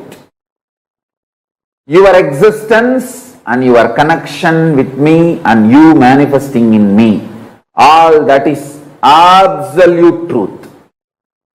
There is no doubt, question, negotiation, up, down in that. It's sealed deal. Over. I will only question, doubt, think, other than your existence. I will only ask, through these attacks, you are asking me to do some great work. You are asking me to take some more responsibility. Please make me understand that in my language. That's all. You are asking me, you are sending me the message to be more responsible for larger vision and larger projects, larger expectations from you. Let me just understand that and evolve to that. And I give you my absolute commitment. Just make me understand in my language the responsibility I need to take for your vision for me. And I am here to put everything you have given me to make that into reality. I am just reading out exactly as I responded. My first response to Paramashiva when I was attacked. My first reaction, my immediate reaction when I was attacked, my first reaction towards Paramashiva. Paramashiva is my life. It is very clear. I will only ask Paramashiva to make me understand your vision for me, so I will take the responsibility to fulfill it. I know through this attack, you are asking me to take responsibility for larger vision of you. You want me to raise to the higher level of life, higher and higher. Just make me understand in my language that I understand. Map it to my system. Help me that. So, I go all out and take responsibility for your vision for me.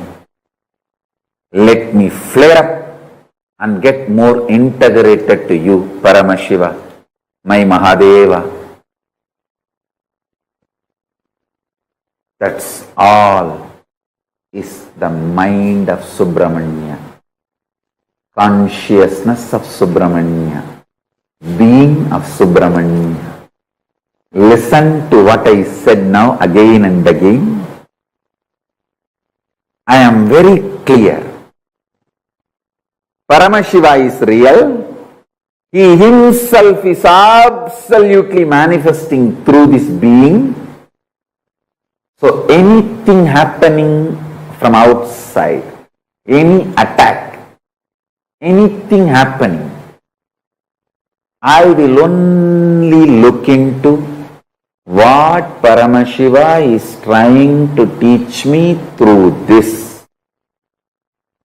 And what is the larger vision Paramashiva wants me to take responsibility. Now, I am flaring up and getting more integrated to Paramashiva. How I can fulfill his larger vision for me. That's all. I tell you, all those demons, devils, rakshasas, racist terrorists, Dravish terrorists, media mafia, Hindu phobia terrorists, and anti-guru Hindu gangsters, guru phobia Hindu terrorists. All of you please be informed. The more you try to attack me, the more I flare up and get more integrated to Paramashiva. So, every time you try to attack me, you are only going to find more powerful, more integrated, more responsible, more enriching, more powerful Nityananda Paramashivam. You are only making my version higher and higher and higher, because my whole mental setup, my consciousness is such more attack from outside. I only get more integrated to Paramashiva. Understand? The same hot water makes potato soft, egg hard. So hot water does not decide the content, that decides how it is going to become. So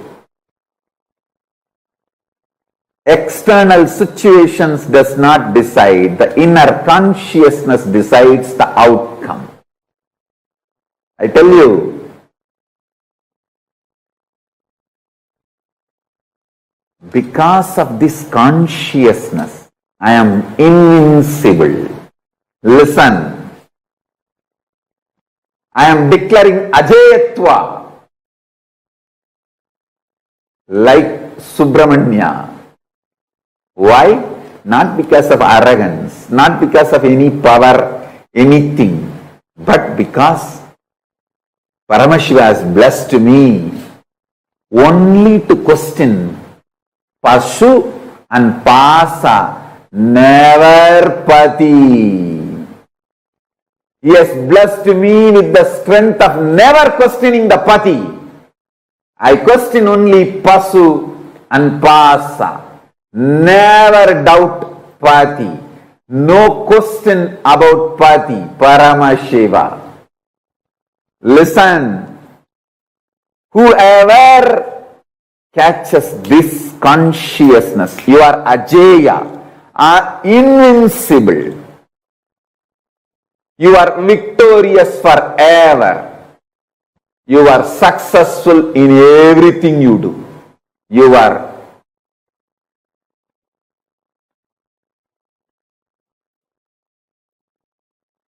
invincible. Listen. Just this one lesson. Learn from Subramanya.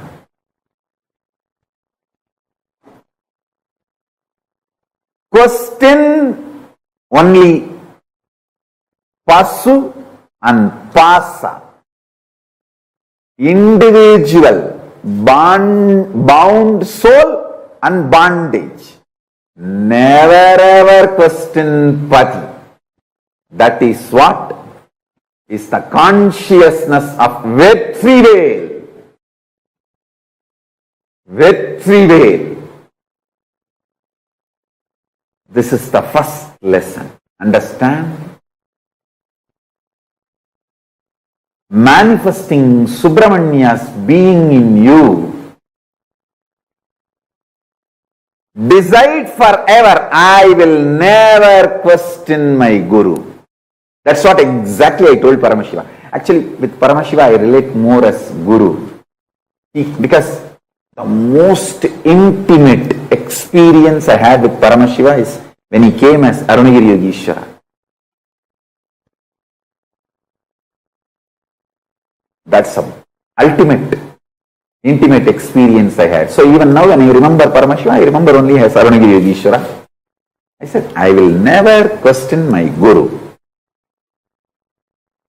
That is sealed. The Satya of my Guru and Satya of my Guru.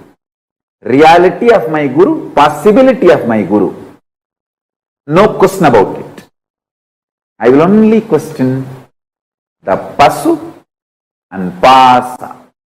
What way I am supposed to become more responsible to tune myself to your vision for me? How can I manifest your vision more? Be more responsible, be more integrated to you, be more authentic to you. That's it. Make me understand in my language. I am here all out 100% with ferocious tyaga to burn myself, to drop myself at your feet and burn myself in your energy. And with this ferocious tyaga, I am here to become part of your larger vision. That's it. That's it. I am here only to question Pashu and Pasa about bondage and bound soul. Over. Nothing else. Nothing else. Will never ever question Pati's reality and possibility.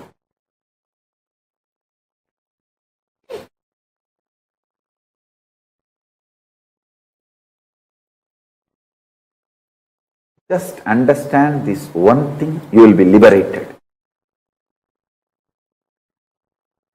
From where you start matters. From where you start matters. And how you start matters. Today, just sit with this one cognition. List down at least 25 times when you questioned the Pati, Paramashiva, and destroyed your life. List at least 25 incidents when you questioned the Guru and destroyed your life. Pen down 25 times you did that and bring yourself to completion, to this one powerful cognition. No question of questioning Guru. Question only Pasu and Pasa, never Pati.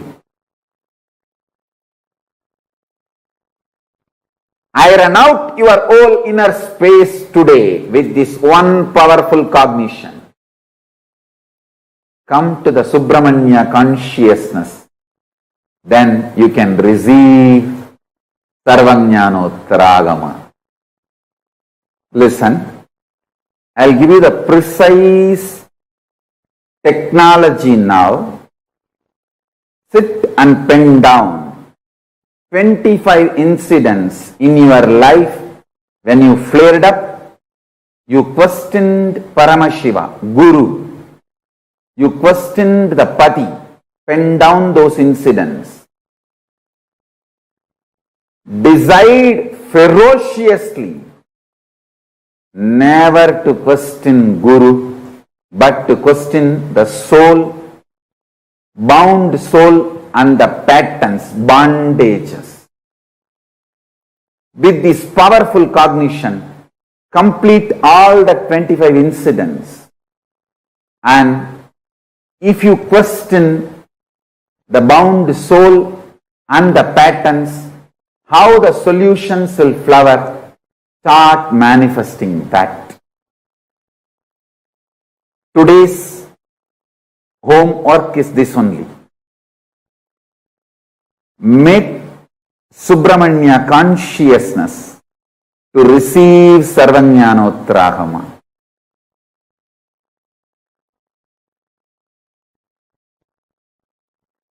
Just make yourself as simple as Subramanya. You will manifest it. You will manifest Paramashiva. Whatever Paramashiva gave it to Subramanya, you will receive that.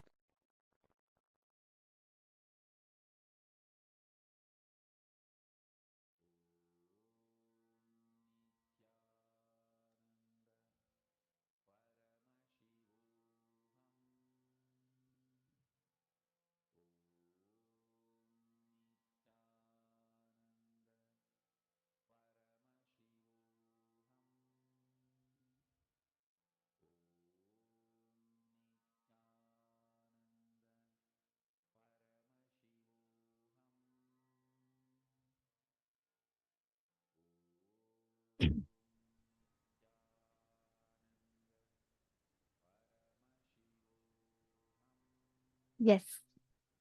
Come on. Now tell me, what is the secret of Subramanya's inner space? Let us see. I request every one of you to post.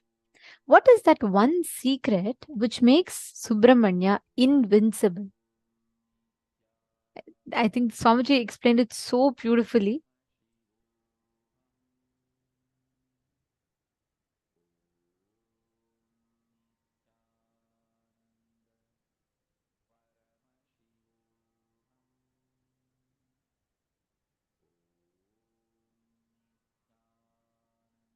Okay, my Priyatma Surupini has posted, never question the pati. Okay, come on, everyone else. Ma Chetna Patel, ma Tansvi Long, ma Anna Mercedes, Zen Kiao. Okay, ma Diana's Pilaf, never question the Guru. Okay.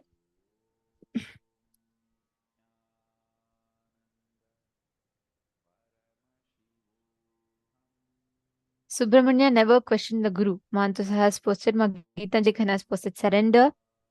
Come on, every one of you, put ma Ananda Parameshwari, Nityanandam. External decisions do not affect the outcome. Ma Diana's Pillow has posted. All right. Very nice.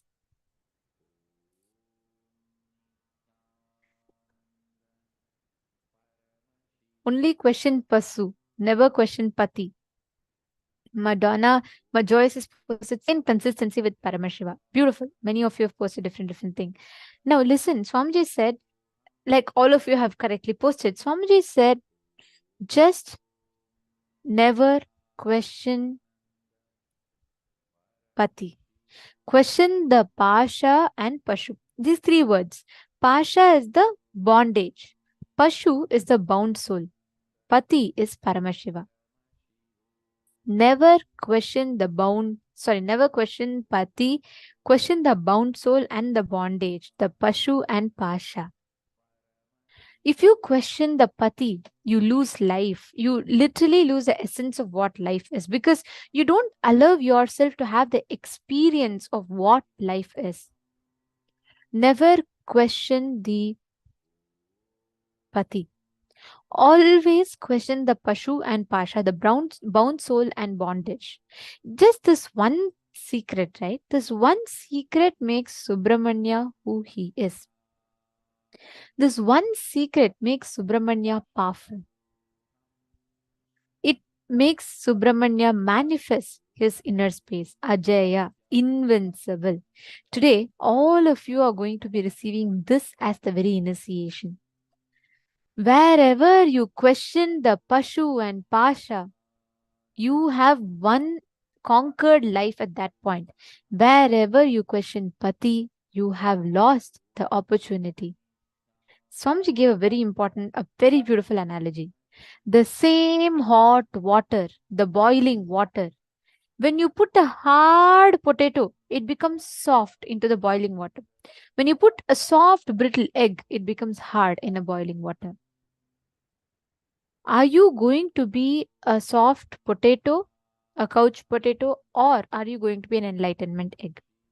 Understand, the same hard boiling water, even a hard potato will become very soft. It does not determine on the situation. Same situation. You can choose to be powerless. You can choose to give up in life. You can choose to leave things. You can just say, okay, that's all, I can't do it. That's all done. I'm done. Or you can choose to complete. You can choose to deal the whole thing from the space of completion. The choice lays in your hands. Are you going to allow this powerlessness to take over you? Or are you going to allow yourself to choose the powerfulness and stand with strength and courage like Subramanya? That is what is the meaning of Ajaya, Ajayatva. Ajayatva is nothing but you manifesting that space of invincibility. See, this is one key This is one key ingredient, component of Subramania's inner space, which we can very easily manifest. And if we manifest, we can experience that same intensity, that same courage, that same valor strength in our lives. So many times we all see, right? Okay, there's some issues happening in life. There's so many conflicts and situations. How do I deal with it? Ask yourself that question. How do you deal with it? You stop questioning the pati. Many times Swamiji tells, and when you just listen to what Swamiji tells, he gives you that experience.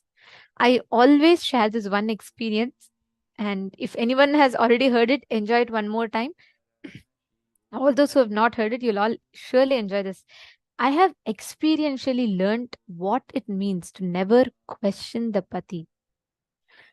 During the 2016 or 2017 time, there was one project called the Nityananda Sadashiva Sena, where all of us used to, one group of us used to travel from one place to another, and we used to visit houses and do Pada Puja, healing and everything to people. And at that time, one group of us had been to Chennai, and we were all doing these house visits and all of that. At that point in time, each of us, so basically what we used to do, each of us used to take like one vehicles, and we used to go travel to different parts wherever people have requested for healing, and we used to go and heal them. Swamiji only told us one thing: wherever you are going, keep an Atmamurti always with you and go. Right? Swamiji's form, Atmamurti. So all of us had Atmamurti in our cars, of course, but what we started doing was, as time passed by, we thought, okay, we're just going to a nearby shop and coming back, and it's fine. Like, it used to be there, but we used to not make sure. It was not that consciously we didn't keep it, but we all became casual with it. We thought, okay, if it's there or not, it's okay. It somehow just slips my mind. But there was one team, like two people in particular, who used to always, like almost always, make sure that there's an Atmamurti in the car. Even if they're washing the car, they'll not remove the Atmamurti. They used to be like really so particular about it. They'll not leave even for a small test drive outside in the road. They'll keep Atmamurti and go. They used to always do this, okay? And it so happened that one team, around 7 people, went in the car, and they went to attend to one of the devotees' house. So they finished the healing and everything, and they came back. When they were coming back, it was a slope, it was a downhill, and they were coming back in quite an high speed, and their car lost the brake controls, the brake wires. So the brake wires stopped working in the car. And there's a big truck standing here, and this car is speeding. 7 of our sannyasis inside the car. The car came straight and rammed into the truck. Like completely, the whole front part of the car was completely like just crumbled into pieces. The car rammed into the truck straight, and it was literally crushed. So imagine the status, right? And in just 5-10 minutes, the person is calling from the car, and she's literally saying, "Ma, we have been into an accident." And we are little shocked and surprised, because this person, instead of crying or in shock, she is like laughing. She is like amazed.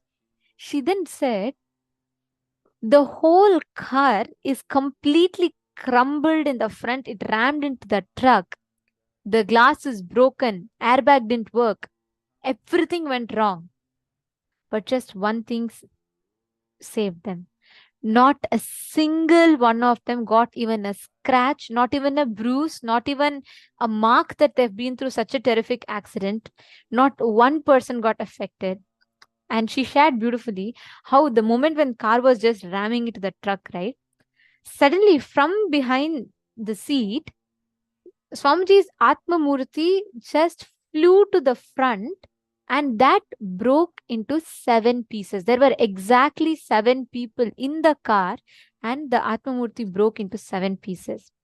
All the glass pieces fell on Swamiji's padukas, as if it was like some magnet that took up the whole thing onto itself. And mind you, there were no airbags, but the driver or the person in the front seat had zero impact. They did not have anything happening to them. Not even a scratch, not even a bruise on them, not even a swelling. The Atma Murti broke exactly into 7 pieces. Don't think it's a coincidence. Swamiji said that day all 7 of them were destined to die in that accident, but just because they had Atma Murti took the whole thing on itself and they were all saved. 7 lives were saved that day.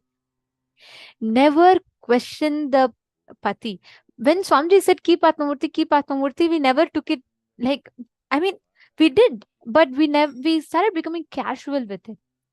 The one team that was integrated to it, just 2 people who were integrated to it saved a whole team. That is the power of you following the Guru Vak without questioning the Pati. Many times, instead of asking ourselves, we ask the Guru why. We say, oh, Swamiji bless, it should happen. Correct, it should happen. You go and ask Swamiji blessings for reducing your body. Swamiji blesses and says, do yoga. Did you do that yoga?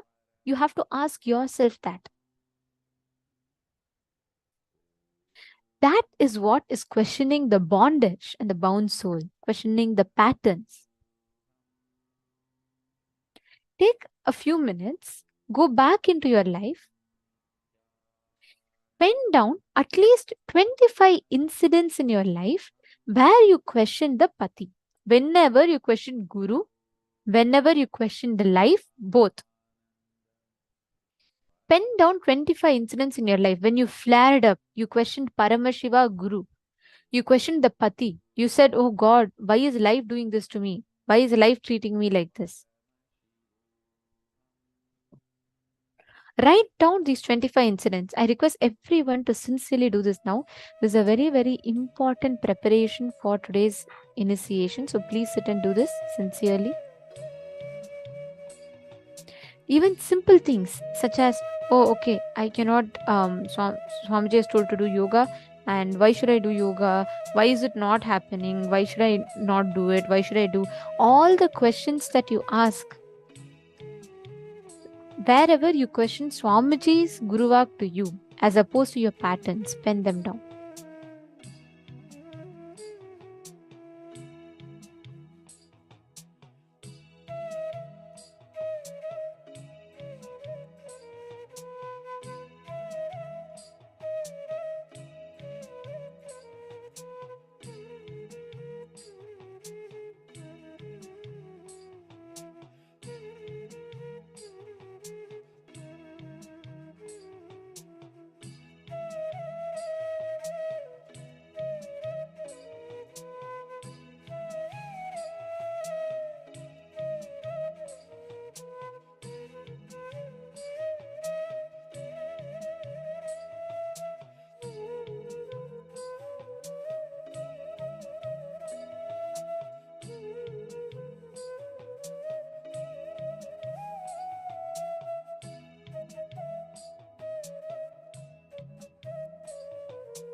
Just relax. Hope all of you have written down.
Yes.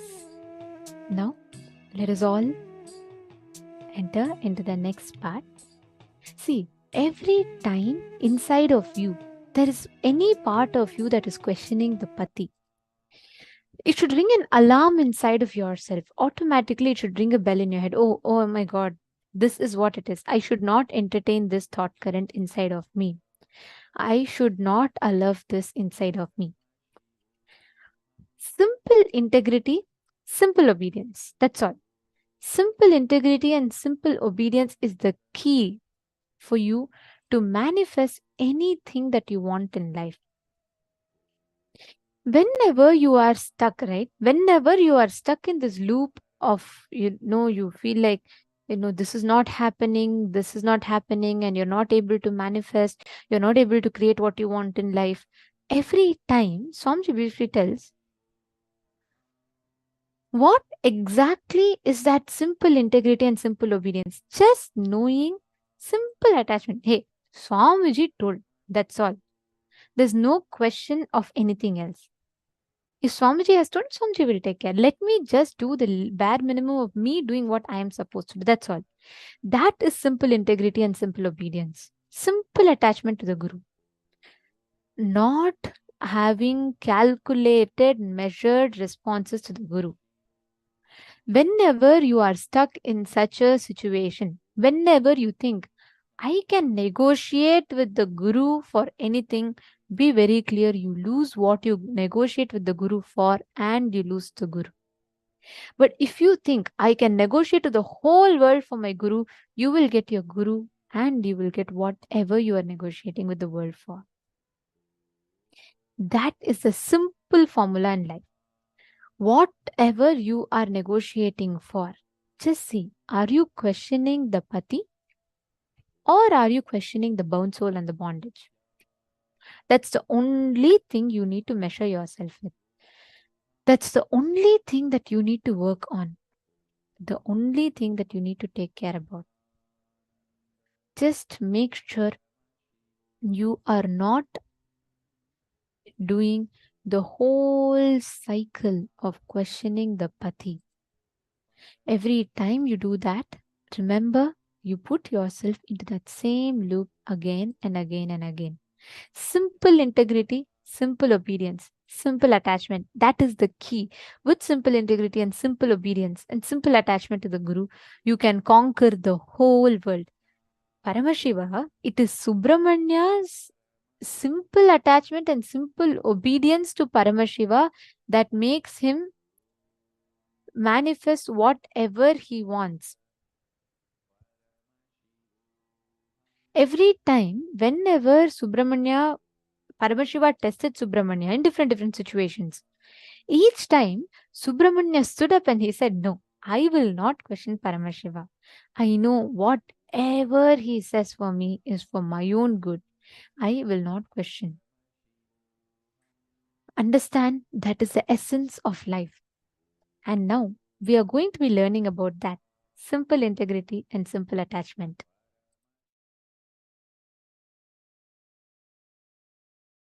Guru Tattva is only to lead you to the Guru embodied. Vedanta principles great philosophies, Guru Tattvas, practice, everything is only just to reach you to the embodied Guru. Only embodied Guru can give you enlightenment. No Tattva principle can give you enlightenment directly. Even an incarnation like me, I needed an embodied Guru directly. Paramashiva has to come as Arunagiri Yogishwara, embodied form, and has to liberate me. Understand? Arunagiri Yogishwara manifesting in my life as embodied form is a great statement given to the world. Embodied Guru is mandatory even for incarnations. Understand? All the teachings, essence, Guru Tattva is to inspire you, to reach you to the embodied Guru. Once you reach the embodied Guru, Guru Gita is the only book where he talks to her about him.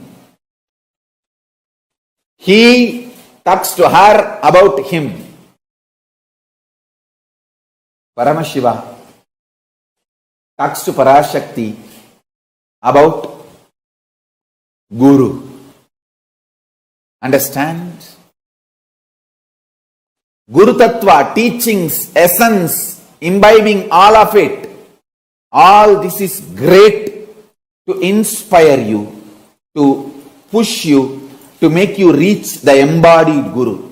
Once you reach the embodied Guru, once you recognize him, once you understand him, whole life is simple. Exactly, I will tell you the essence of teachings I learnt from my Guru, Arunagiri Yogishwara.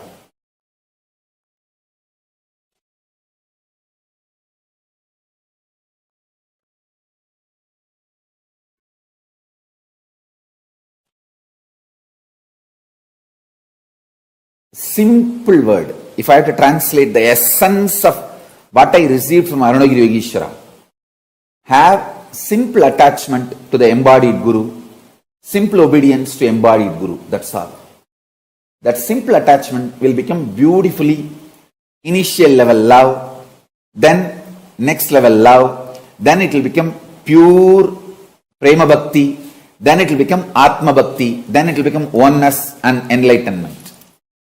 Simple obedience will start the dialogue, then the instructions, teachings will be given, then solutions will be given, then initiation will happen, then process will happen, then powers will be transmitted, then oneness will manifest, enlightenment is achieved. Simple attachment, simple obedience, that's all.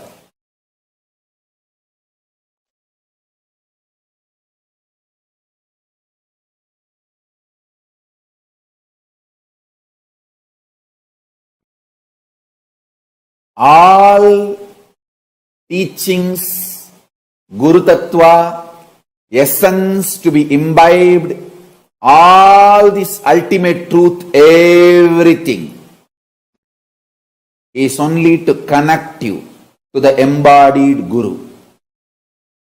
Once you have reached the embodied Guru, after that only one teaching, simple attachment, simple obedience, that's it.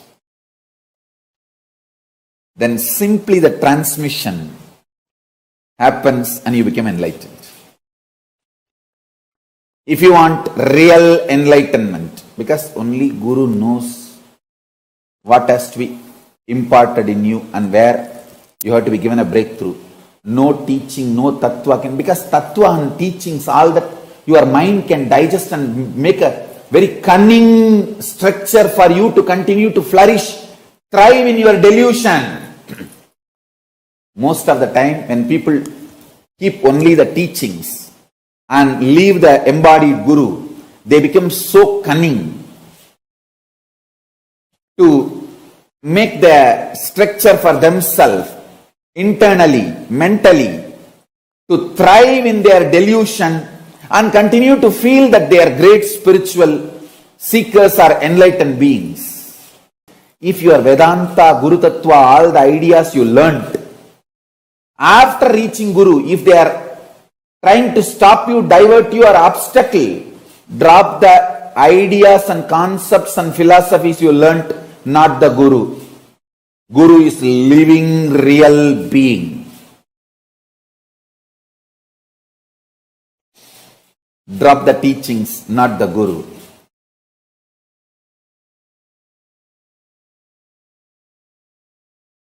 Living real being is the only one who can transmit the Shaktipada, power manifestation, and give you enlightenment. If you are a real seeker, seeking real enlightenment, simple attachment, simple obedience to the Guru, that's it. Embodied Guru, that's it. And anything else comes in between you and your embodied Guru, drop all of it. Do tyaga of everything else. Simple attachment, simple obedience is the only truth. Do tyaga of everything else other than this one. That's the essence of what I received from my Guru Arunagiri Yogeshwara. This is a big statement Paramashiva is giving. Hey, when I incarnate, I assume the body of the Guru, I become embodied Guru and initiate myself and get enlightened. This is a statement he is making to the world. Embodied Guru is the essence of all Guru Tattva ideas, philosophies, principles. Only embodied Guru can give you enlightenment and make you manifest the next higher level consciousness. Only embodied Guru can give you the breakthrough. Without embodied Guru, with just a philosophy, you only become more cunning. And you create your own structure and justify your delusion. All just philosophy, principle, teachings, ideas, concepts without embodied living Guru only makes you more deluded and your delusion becomes justified delusion. When you learn to justify your delusion, you become arrogant and absolutely nothing good can happen to you. Doomed.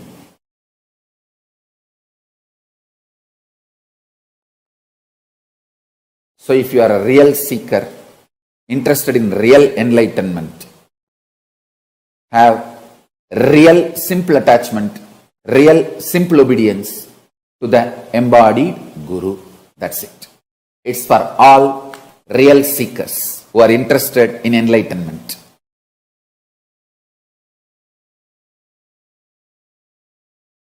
Especially if you are my disciple, you have a special conclusion inside you. Even when your mind goes through mood swings, ups and downs, you know, Swamiji has said, it means it is true. Let me connect to Ganapati. Because Swamiji said, I know it is truth. That gives you the whole strength, like not only your strength, my strength becomes your strength. That is the power of integrity to Guru. Understand? Whenever you declare your integrity to Guru, all the strength of the Guru becomes your strength. All the powerful cognitions of Guru becomes your powerful cognitions. All the wealth of the Guru becomes your wealth. Declaring integrity to Guru makes you one and equal with Guru. You can confidently walk into Kailasa and say, hey, my Guru said Ganapati is here. I came to see him. He gave me the password, Om Gam Ganapatiye Namaha. Please inform Ganapati that I have come to see him. Want to have his darshan? My Guru told he exists. My Guru has seen. I tell you, really he exists. And he responds. Fools are those who say God is one. I tell you, in reality, God is oneness, not one. The oneness is God. I tell you, when you experience the higher consciousness, decide to be integrated to higher consciousness. In my case, I decided I'll be integrated to my Guru, Arunagiri Yogeshwara, that's all. Just my integrity to my Guru, Arunagiri Yogeshwara. He makes sure I am protected. He strategizes properly. The right door will be opened and the right door will be closed, and if all doors are closed, he opens the roof and airlifts me. He does what needs to be done. He protects. All I know is simple attachment to my Guru and simple obedience.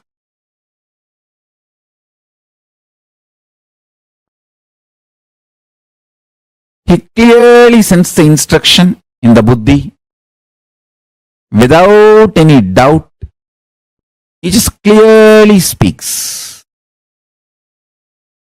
clearly manifests. I tell you,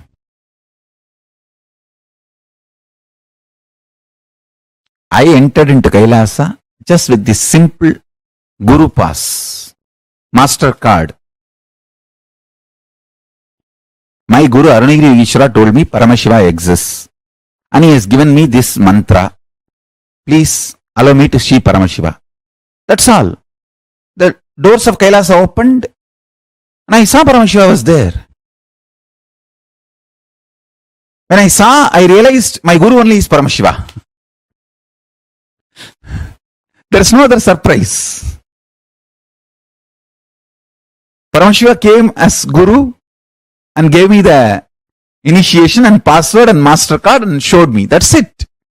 He has to come as a Guru because he need to talk to me in the language I understand, and he need to give me the confidence in the form I can connect with. So he assumed the form of my Guru, Arunagiri Yogeshwara, and initiation. That's it. One powerful cognition. Master is master card. Master is master key. Simple integrity to Guru's words. My Guru has said Ganesha exists. He is alive. He exists. Ganesha is there. He is there. Let me connect with him.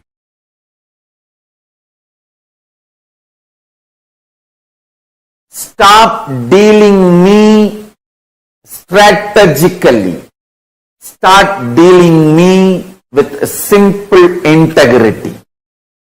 Simple integrity and simple straightforward tyaga.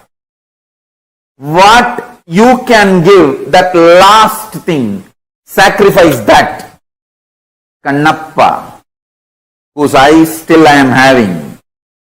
Ilayangudi Maranar, whose food still I am eating.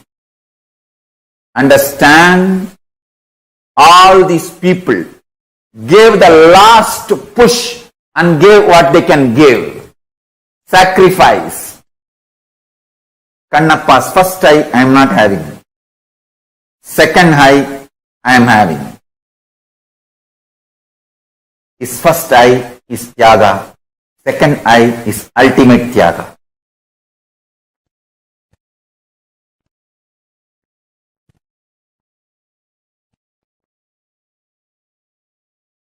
when Ilayangudi Maranar and his wife cooked food for me, they tied cloth on their nose because they did not eat for 3 days. If they smell the food, their mouth may give saliva, so food will be dirtied because mentally they wanted to eat. Uchishta. So they tied the cloth and cooked for me. That tyaga, still I am enjoying. Understand? The relationship between you and me is absolute tyaga based. You give your ultimate, I give my ultimate. It is not strategical. It is tyaga, undeniable tyaga. I don't care who gives what. Is it the last thing he is giving? That is what I care. Millions of people give food. I don't eat. Ilayangudi Maranar, the last seed rice he had, he cooked and gave. That is the last he has. That decision, that will persistent, that tyaga is what I am enjoying. And I showered myself for him, on him forever.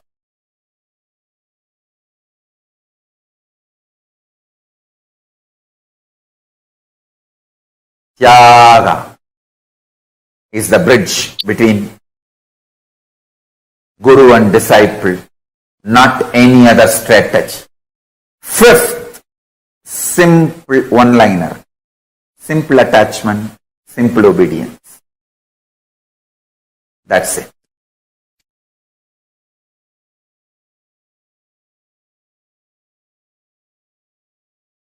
Understand? Sankhya, multi-dimensional logic of your inner space, you need to understand. When you declare simple integrity to the Guru, you do not lose anything but you gain everything. The benefits you will get by declaring your simple integrity. Simple integrity. Why I use the word simple integrity? No, you don't need to give money. You don't need to even do anything special, separate. It is just conscious declaration. I allow Paramashiva, the ultimate power of the cosmos, to manifest in me as he manifested as my Guru. Sankhya of declaring your integrity, multi-dimensional logic of declaring your integrity. I will reveal it to you. See, the conscious decision, conscious declaration gives Paramashiva to enter into you. Your individual identity is borderline by your decision of your idea of freedom. If you consciously declare, I declare my integrity to Paramashiva component in Swamiji, in my Guru. If you declare even that much, that's enough. See, now I have given a very insured declaration. Very secured and insured declaration. You can make a clear disclaimer. I declare my integrity only to Paramashiva component of my Guru Nityananda Paramashivam.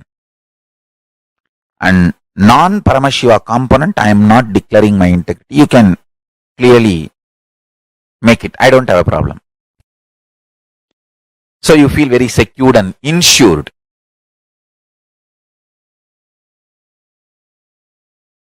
Understand? But this declaring your integrity is too important because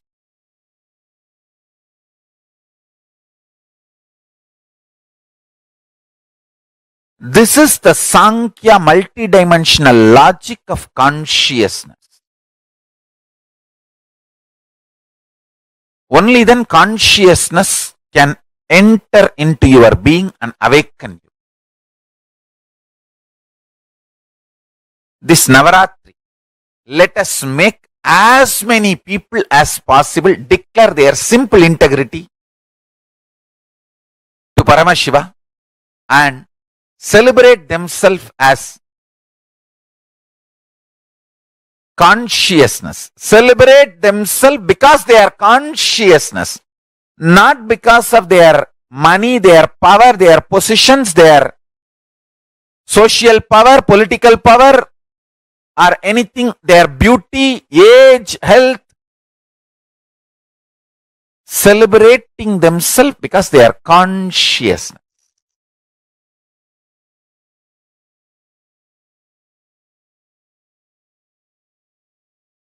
Just these two. Declaring simple integrity to Paramashiva component of your Guru. When you declare your simple integrity to the Paramashiva component of your Guru and you decide to celebrate yourself because you are consciousness, this too is a, I tell you, most successful recipe for power manifestation. Deadly combination. Nothing can kill you after that. Deadly combination for destroying all the ignorance and powerlessness and impossibility.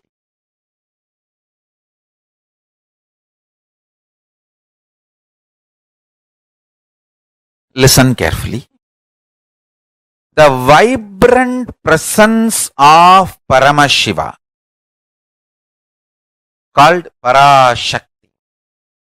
Understand? The vibrant presence of Paramashiva called Parashakti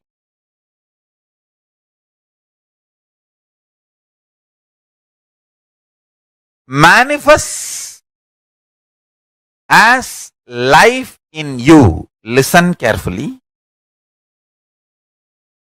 The vibrant presence of Parashakti manifests as life in you. Vibrant presence of Paramashiva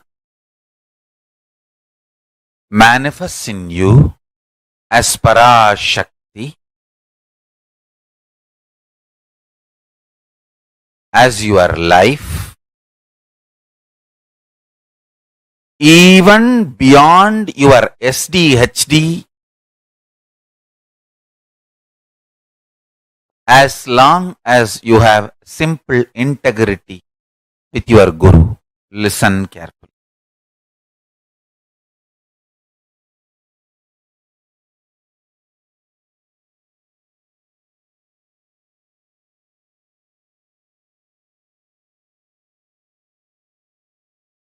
This powerful cognition can manifest the life as you consciously visualize.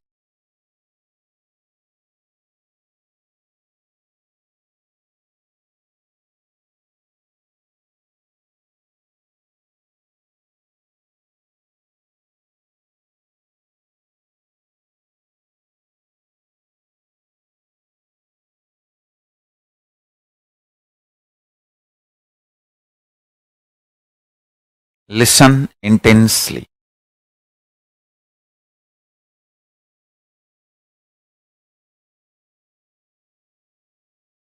Paramashiva,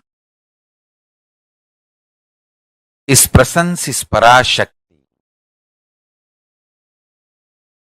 whatever you consciously visualize as Paramashiva can manifest as your life. Even if you have SDHD, self-doubt, self-hatred, self-denial, will it manifest or not? As long as you have simple integrity with Guru, his initiation, the power of his initiation will make you manifest your conscious life you aspire for you. Understand? Simple integrity, simple feeling connection with a Guru goes on awakening your Kundalini Shakti and transforms your very DNA and raises the Kundalini Shakti.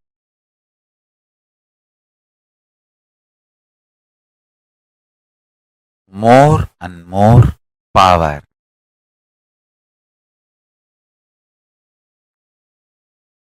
Goes on manifesting in your system with more and more powerful cognition.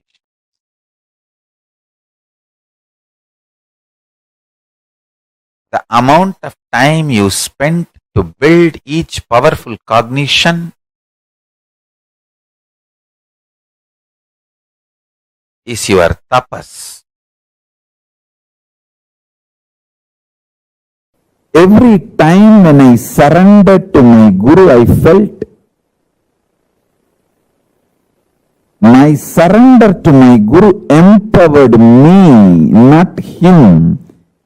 He did not get empowered, or he did not get any power over me. I got empowered. Actually, I got the power over him. And I got empowered. When I became his puppet, I became the most powerful Parameshwara. I did not lose anything. I only gained everything. I tell you. When I started realizing this, my surrender became intense. My surrender became intense.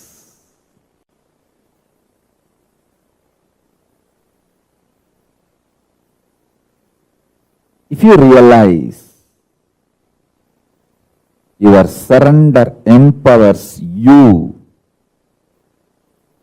I tell you,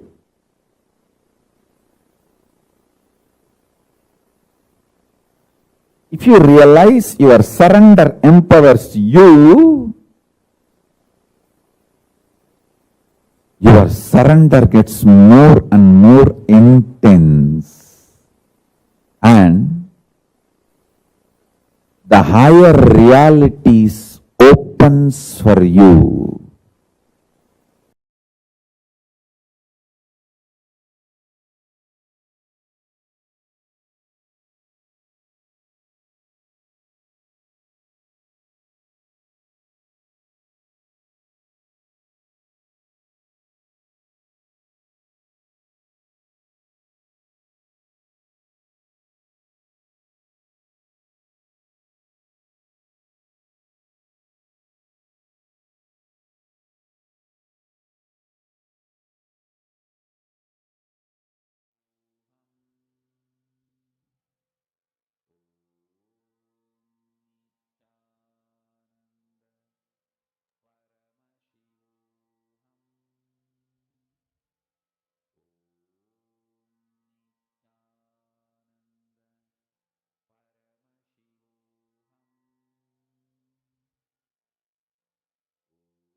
Is such an important truth to all of us. One of the most important things for us to understand.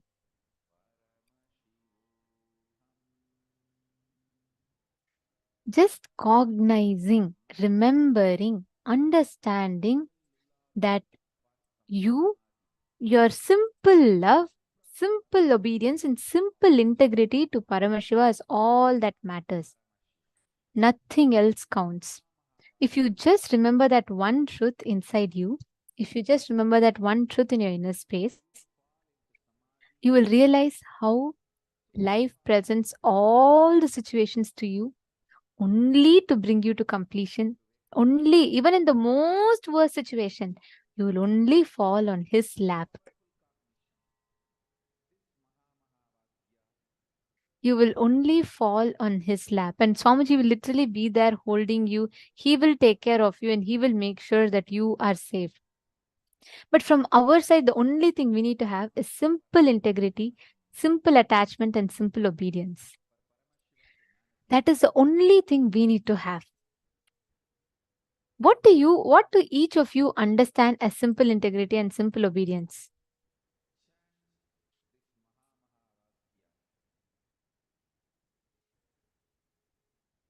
Can I request every one of you to post? What did you understand as simple integrity and simple obedience? Come on, please share with us. Questioning life and is questioning Guru one and the same? Priyatma Surupini, I think you have asked some time back. Yes. Understand what self-doubt turns into doubt on life. Doubt on life is nothing but doubt on Guru. Because what you're projecting as life will turn towards Guru. So every time you're questioning you're questioning life is you questioning Guru. It is one and the same. Come on, can I request each of you to post what is simple integrity and simple attachment according to you? Krista Heltman, see, you're saying listening to what Swamiji says, following without question. Then it becomes like a rule. It becomes like a restriction upon us. You should always understand how it empowers you. Ma Priyesha is asking, what is the meaning of questioning? What is the meaning of the phrase negotiating with the Guru Ma? Can you explain with an example? Did you listen to that Atma Murti and that car incident that I gave? Ma Priyesha?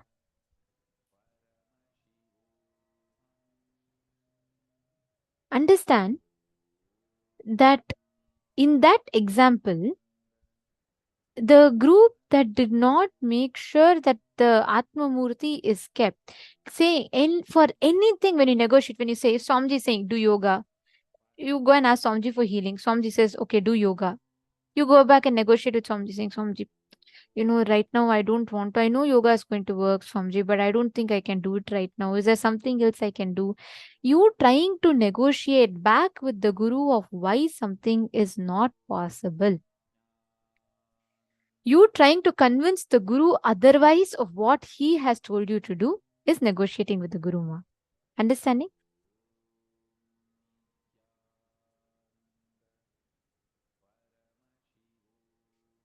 Are all of you catching it? Can I request every one of you to post what do you understand as that? Surrender.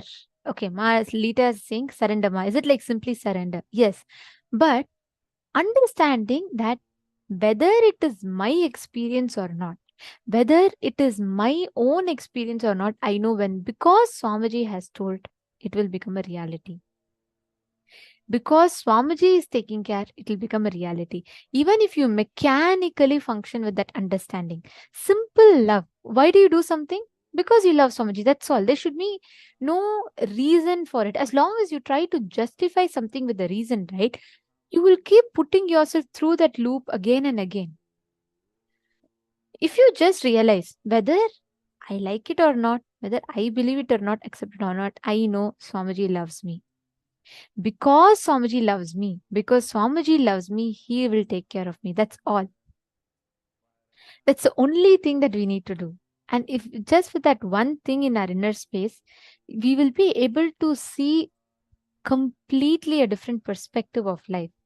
No matter what, you don't need to calculate for any risks. Swamiji will simply take care and he will make sure that the whole thing is being attended to, it is being taken care of.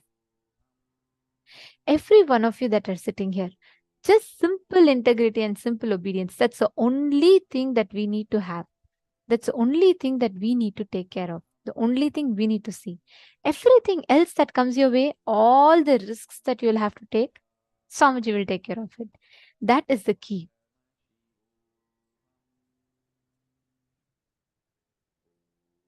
See, there's a very beautiful story from Adi Shankaracharya's life.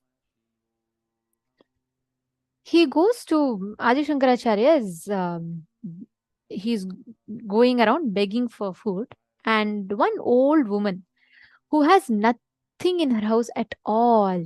She literally has nothing in her house. And Adi Shankaracharya goes begging, and when she sees that a young sannyasi is begging, she goes and she finds out if something is there. She tells Adi Shankaracharya, see, first I don't have anything. Adi Shankaracharya says, no, whatever you have, you give me. Without the second question, she just goes and searches something. There should be something, right? She just looks for it. She sees that there is one amlaki, gooseberry. She takes that and she gives that to Adi Shankaracharya. And just with that one thing she gives, Adi Shankaracharya takes that one gooseberry, he sings the whole Kanakadhara Stotram, and he just showers. The Kanakadhara Stotram is basically Stotram singing on Devi Lakshmi. He sings that whole Stotram, and Devi showers that showers that woman with golden gooseberries. And it says suddenly her house literally becomes, everything becomes gold. She did not do any calculated measure. She didn't say anything like that. She just did from her side. What is it that she can do from her side? She took that one step. Immediately, immediately Lakshmi showers her with what she wants. When you take the step of what you can do from your side, with simple integrity, just knowing, hey, Swamiji told I can manifest powers. Then no question of entertaining my self-doubt. Let me sit and manifest powers. That simple integrity and that simple obedience, that is what is called simple integrity. Not waiting for your logic to convince you, and not waiting for you to convince your logic. You doing, the moment Swamiji tells something, if Swamiji says next 21 days, do Nirahara, just doing that Nirahara. But not from the context. See, many times you should not do it like a rule. You should do it with the understanding that just because Swamiji told, let me do it. It should be inspiration.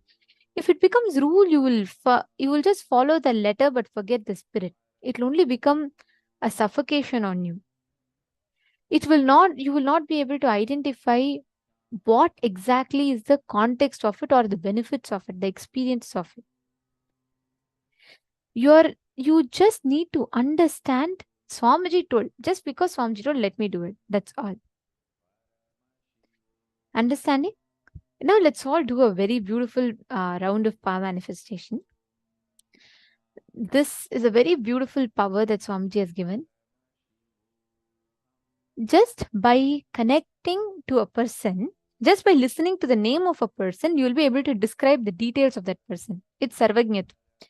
Basically, what you will do is, just ask, you all can partner amongst yourselves here. Ma Antusaha can partner with Ma Chetna Patel. Each of you partner up with yourself. Just for this round of power manifestation, the focus mode will be removed. You all can partner up with yourselves here. And ask, one of your partners can ask the question to you. Okay. And you are going to be like, for example, let's say Ma Antusaha gives a name to Ma Chetna Patel. Ma Chetna, you're going to be scanning and describing the appearance of that person. Who is that person? How is that person related to Ma Antusaha? And what is that person known for? Like, is she related? Like, is she a relative, just a friend? Scan all of this and you're going to be identifying. Okay. Yamuke Vamshi. Nityanandam, Yamuke Vamshi, are you here for the first time?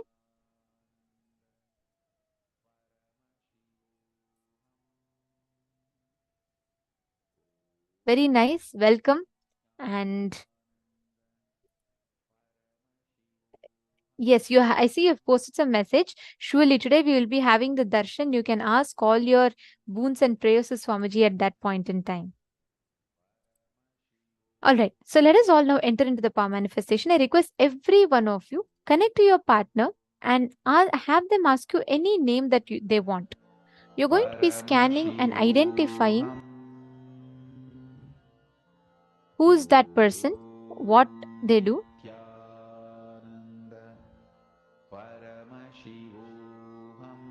and how are they related, all these details.